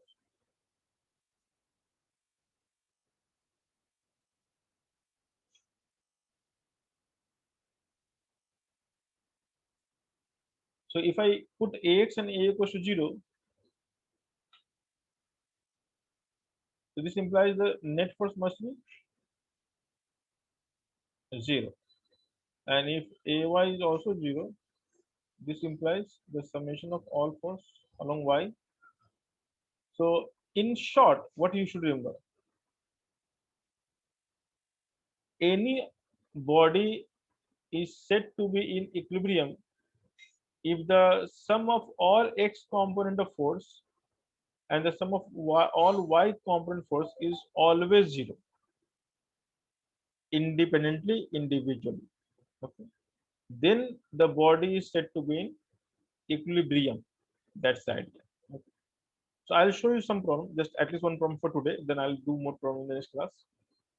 And now we are actually formally entering into the laws of motion concept. So okay, let me draw some, yeah, diagram like this.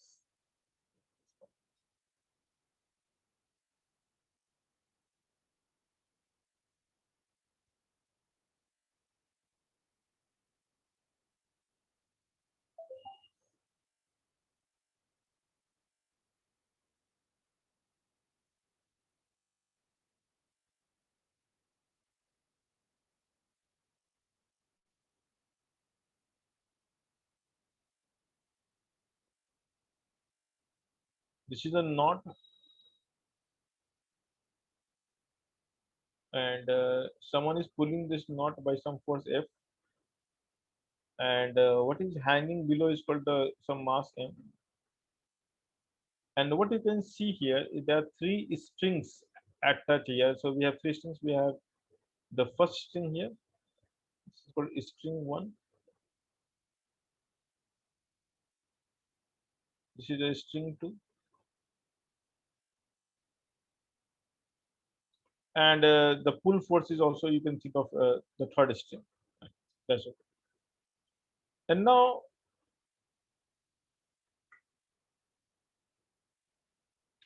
yeah, this is the case of static. So now the block is at rest. So of course, if it is at rest, then definitely it is not accelerating. So when I say something is not accelerating, then it may or may not be at rest. But when I say it is at rest, then it's better to understand it's not accelerating. So everything which is at rest is by default in static equilibrium. That's the idea. So the moment you see something at rest, you by default know that the net force must be 0. So imagine the weight, the mass of the block is given as m. How much force we must apply to keep as mg, sir, mass equilibrium? into, sir, The it is the question is mass. just, yeah, mass. M is the mass of block. So what So is the what is question? the question? Question is find F needed to keep the system at rest as shown in figure. Yeah.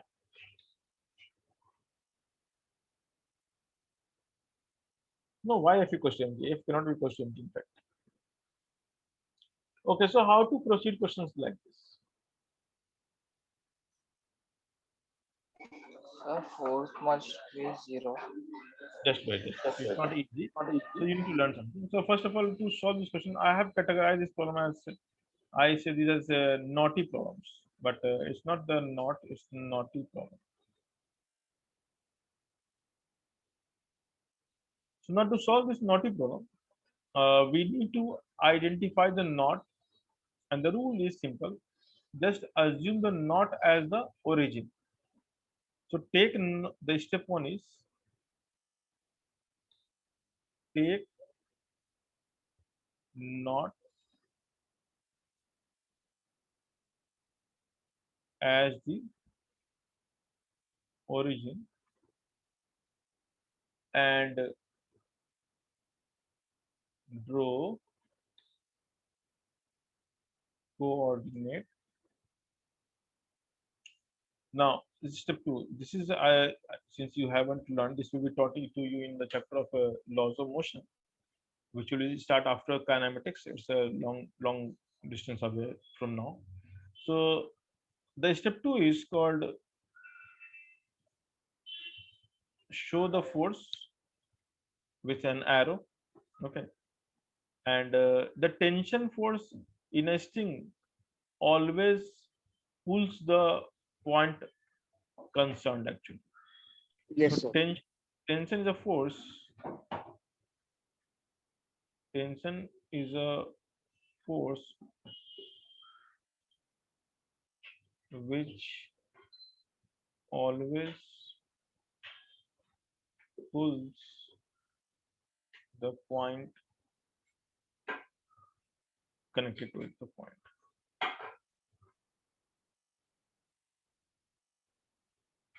Okay, so for example, imagine there is a dog and there is a chain attached to the collar of the dog. And can you push the dog with the chain? No, sir, we can pull.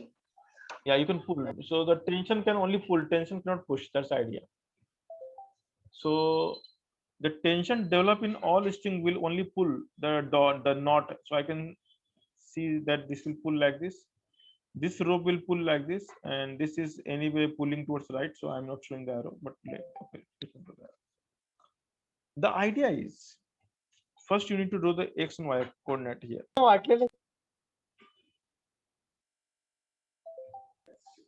Sir, Sir, how will the string go downwards? No, We are string is not pulling it. moving downward. String is pulling downward, Pulling up. and the same tension will pull the block upward. That's a very nice idea. That in string, it pulls both of its end. That's the idea. So the black dot is pulled by the tension this way, and the ceiling is pulled this way. So I can name the tension by some name. Let's call T1. Let's call T2. And the gravity will also pull the block separately. That's a different Sir, it story. means we are pushing the string to make the block go up. No, no, you're not pushing the string. You can see that this is of course a new thing. Imagine you hold both of your hand together, just like you grip your both hand, and try to pull both hand away. Okay, just do this and tell me which hand is being pushed. Tell me which hand is being pushed now. Are you pushing any hand? No. You're pulling both hands, right? At the same time. Yes. Pulling. The string, when you connect between two ends, it pulls both the ends together. It only pulls, but it pulls together both the ends. So the upper string, called string number 1, is pulling the ceiling also and the knot also. The lower string is pulling the block also and the dot also. And F is anyway pulling the dot, the knot, you can see. So if I have represented all forces here, and the block is at rest, so that's the obvious thing. I think this you can always intuitively understand what I'm trying to say. This block, is it moving down or up? So you can see this block is at rest. What does it mean? The force acting on this block must be 0. So one force is up, T2 up, and other is down, T2 is down. So the force, if you add numerically, we know T2 minus mg, and this must add up to 0, isn't it? And this will give you the answer T2 equals to.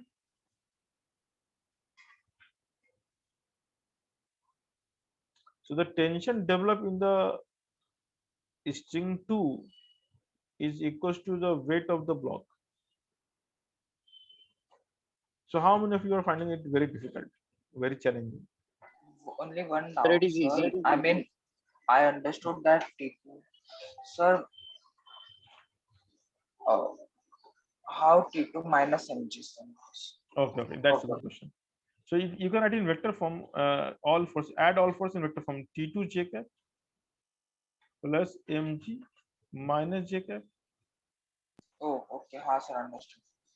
So now this we J can write will as be common. minus T2 minus mg. Okay, ha. So this force, because it is at equilibrium, so it means the acceleration 0, so this force equals to 0. And this we can write as 0I plus 0j. There is no I component, so we can just compare the j with we can compare this with this. So if you compare the coefficient of right side, left side, you will, what will get is,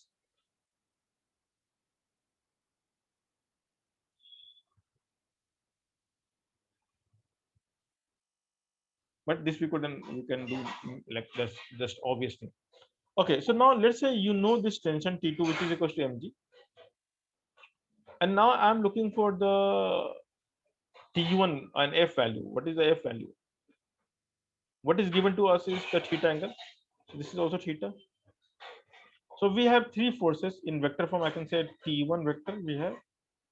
We have F vector.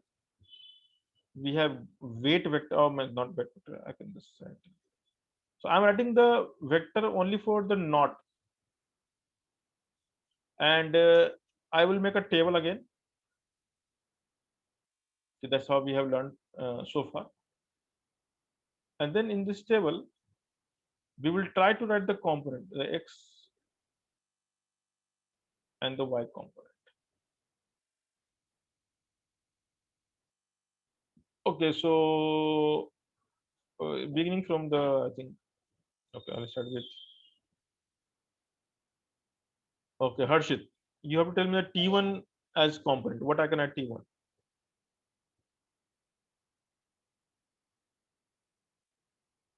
Tell me the x component of T1. Harshit, now you're supposed to tell me the x and y component of T1. Sir, sir, for T1, Mhm. it should be like, sir, T1 is the string. Yeah, just look at the knot.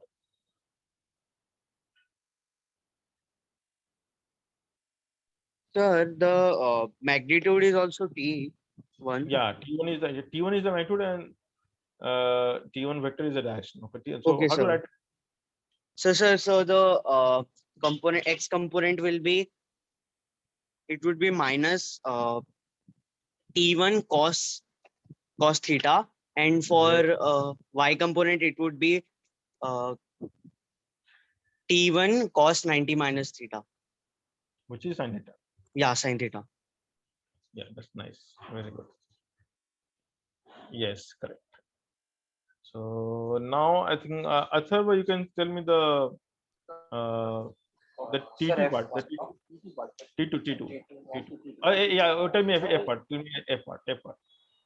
uh, F will be how much? sir, F part will be, The magnitude is F only. sir, F and 0. Y component will be 0 and X component will be F. Yeah, that's correct. Okay, I think now Srishti can tell me T2 part. Sir, the x component will be 0 and the y component will be T2. That is the magnitude. But it The is minus T2, no? Minus T2. Yeah, that's correct. Now it's correct.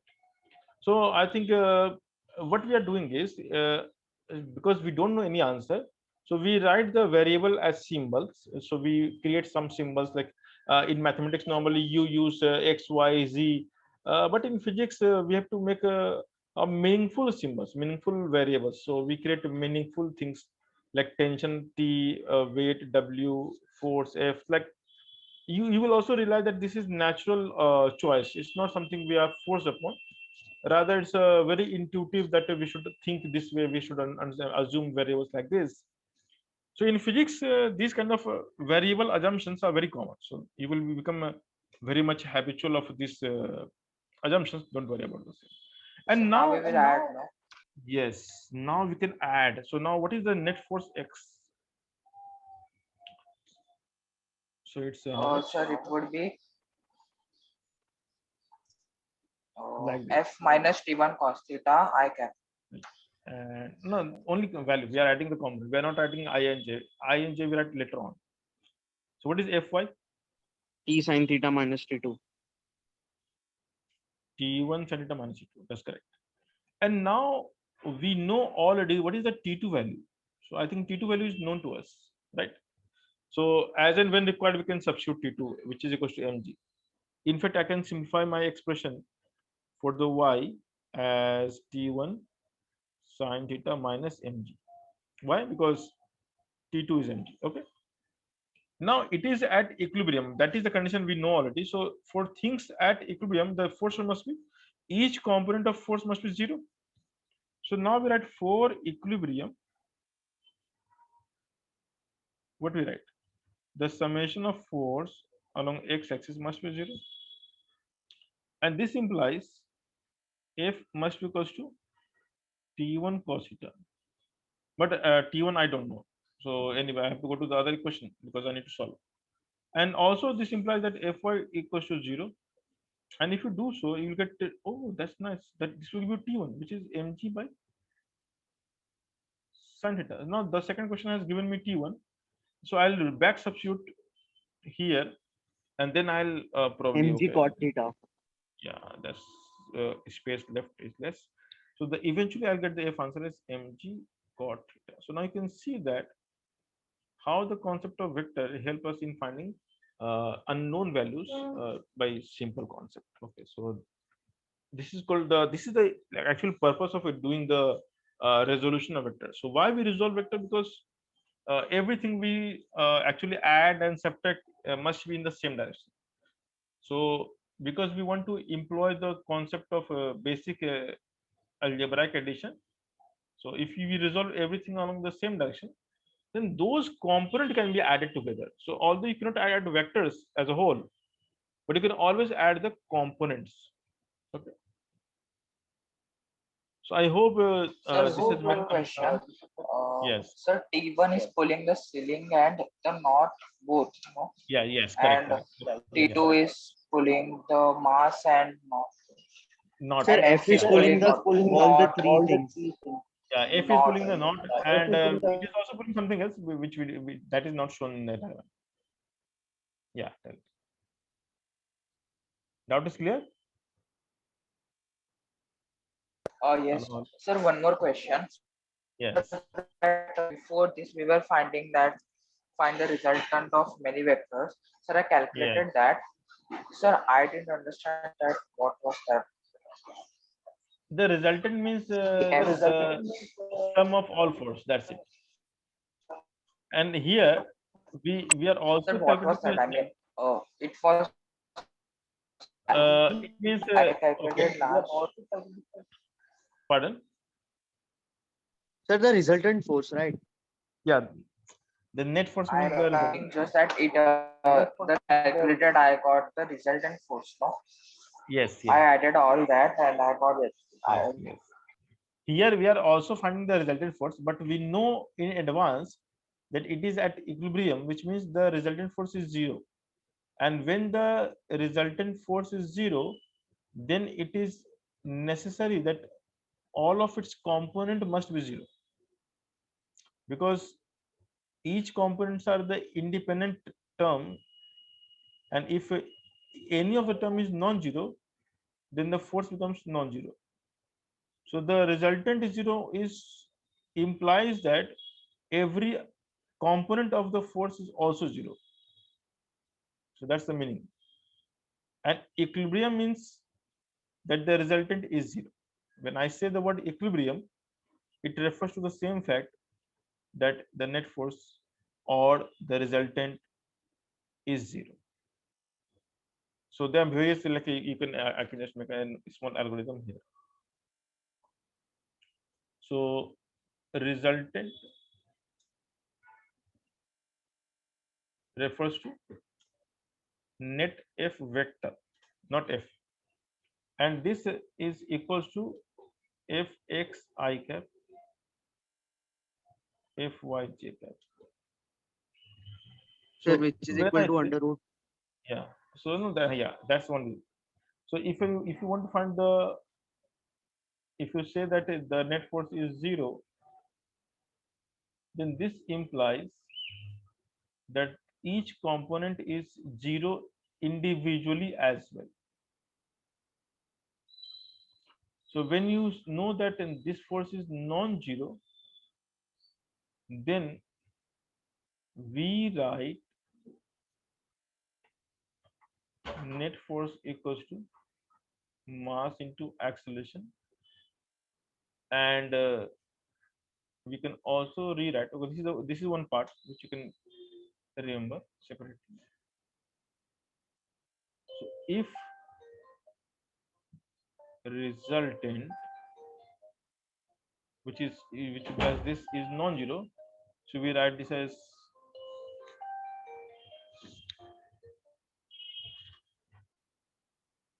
so we can write this as summation of fx I cap plus summation of fy j cap. And in fact, we can also write the acceleration as the sum of its components. We can write ax I cap and ay j cap, and then we compare the coefficients of I and j on both sides of the equation.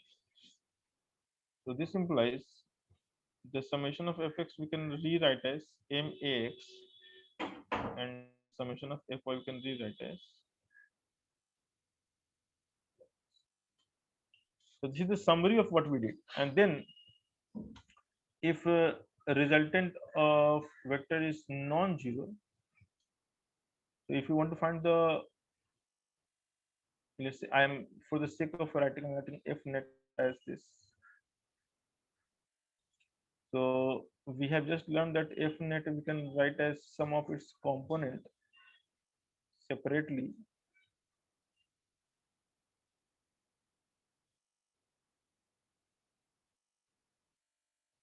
So to find the modulus, the magnitude of net force, because it's non-zero, so it means it will have some value. So we can write as whole square, and to find the direction, we first find the alpha by writing only the summation of fy. So we first find the alpha, and then we do the same quadrant concept like which we did for the other question. So first you find the alpha only value, don't find the sign, don't put the sign here. So I put a mod sign because that will remove the on sign.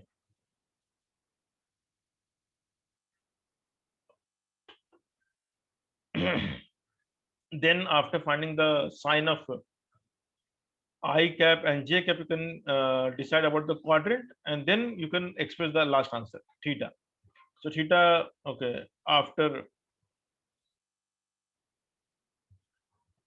analyzing the quadrant.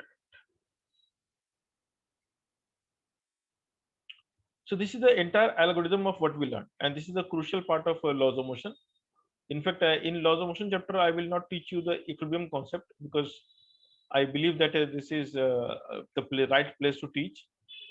So in next lecture, we'll do a lot more question of equilibrium. Some will be very challenging, some will be really nice.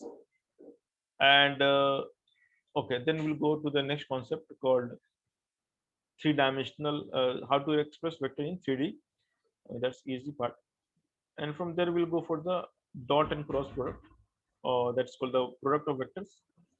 So probably it will take maybe 2 or 3 more lectures, Sir, and we'll be done with the vectors. Yes. sir, I have 2, 3 doubts, the basic doubts. Yeah.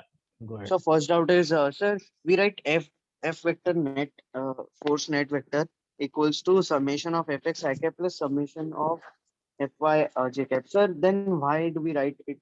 Means we got these it, by uh, all the components of x and y components, adding them all of them. Then, sir, means why do we write in the form of Pythagoras theorem? Like, Okay. how So is the it moment, equal? yeah, because the moment you write as x and y components, so it will reduce to one right angle triangle. So you get at the end of all calculation, you get some value of x and y. So eventually, all will add up to, you see, some left, some right, some up, some down. So eventually, what you left is either right or up or down and left. So eventually, what you get is two mutually perpendicular values. Fx is like this and Fy is like this. Let's say I'm taking one component. So the resultant of this will be how much? Yeah, This sir. much, no? And that will follow the Pythagoras. That's Pythagoras. Once you write in terms of I and j, it is Pythagoras. It is a right angle triangle, isn't it? And that is the Yes, benefit. sir. That is the idea behind doing the resolution. When you resolve things into component, it only becomes either x or y. So they don't have much choice. And the moment they become only x and y, then we can use the Pythagoras. And that is the actually fair idea about doing this resolution of vector. So components are a very nice way to break a vector into its scalar values and then do the addition. Okay. So anybody else having any other doubt? Because I Sir, have I closing have the this last doubt, sir. last doubt. Yes, go ahead. Sir, sir, why do we believe in the coordinate system? Because, sir, it is all based on one perspective. suppose I'm looking in the straight direction towards y-axis, and in my right hand side there is if I suppose my if I'm looking in the y-axis direction, and in my right hand side there is first quadrant and second quadrant, respectively third, fourth, back side. But if I turn around my 180-degree, then sir, it's the same thing is the same fourth quadrant and third quadrant is ahead of me, and it is replaced by first and second quadrant. So sir, means in sir, so why do we believe in the number line system, like remember negative things? And if we go into the depth, sir, while Einstein was proposing the special theory and general theory, the first thing which he said that number line in the space does not work out to be same as it is working in right now in what we are studying, like -1, -2, adding up to 3. And then if bigger number is cancelled out by smaller number, then it will be -1. Sir, in that case, sir, the answer will be negative. But if we look in the different type, like as I said, if I turn around 180-degree and my right hand side it is quadrant 1, and left hand side is quadrant 2. So the same negative values are converted or are meant to be positive numbers. I hope you're done. Yes, sir. Okay. So what's your name? Harshit, sir. Okay, so imagine Harshit, you do not have any name. Then how I'm going to address you?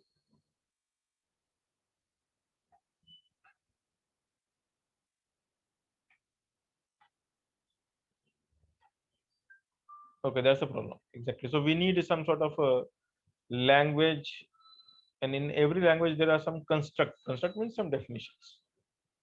So if we have alphabets, they have symbols, they mean something, they have some sound actually, and from there you build on the sound, builds the word, and word makes sentence, and sentence makes something more, okay, paragraph, and the story goes like this.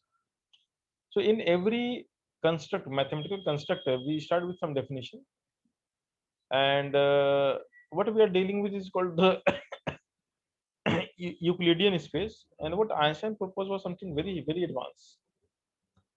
So maybe I will not discourage you at this point, but when you watch some YouTube videos of Einstein theory, to be very honest, very few having the idea to understand what he is saying.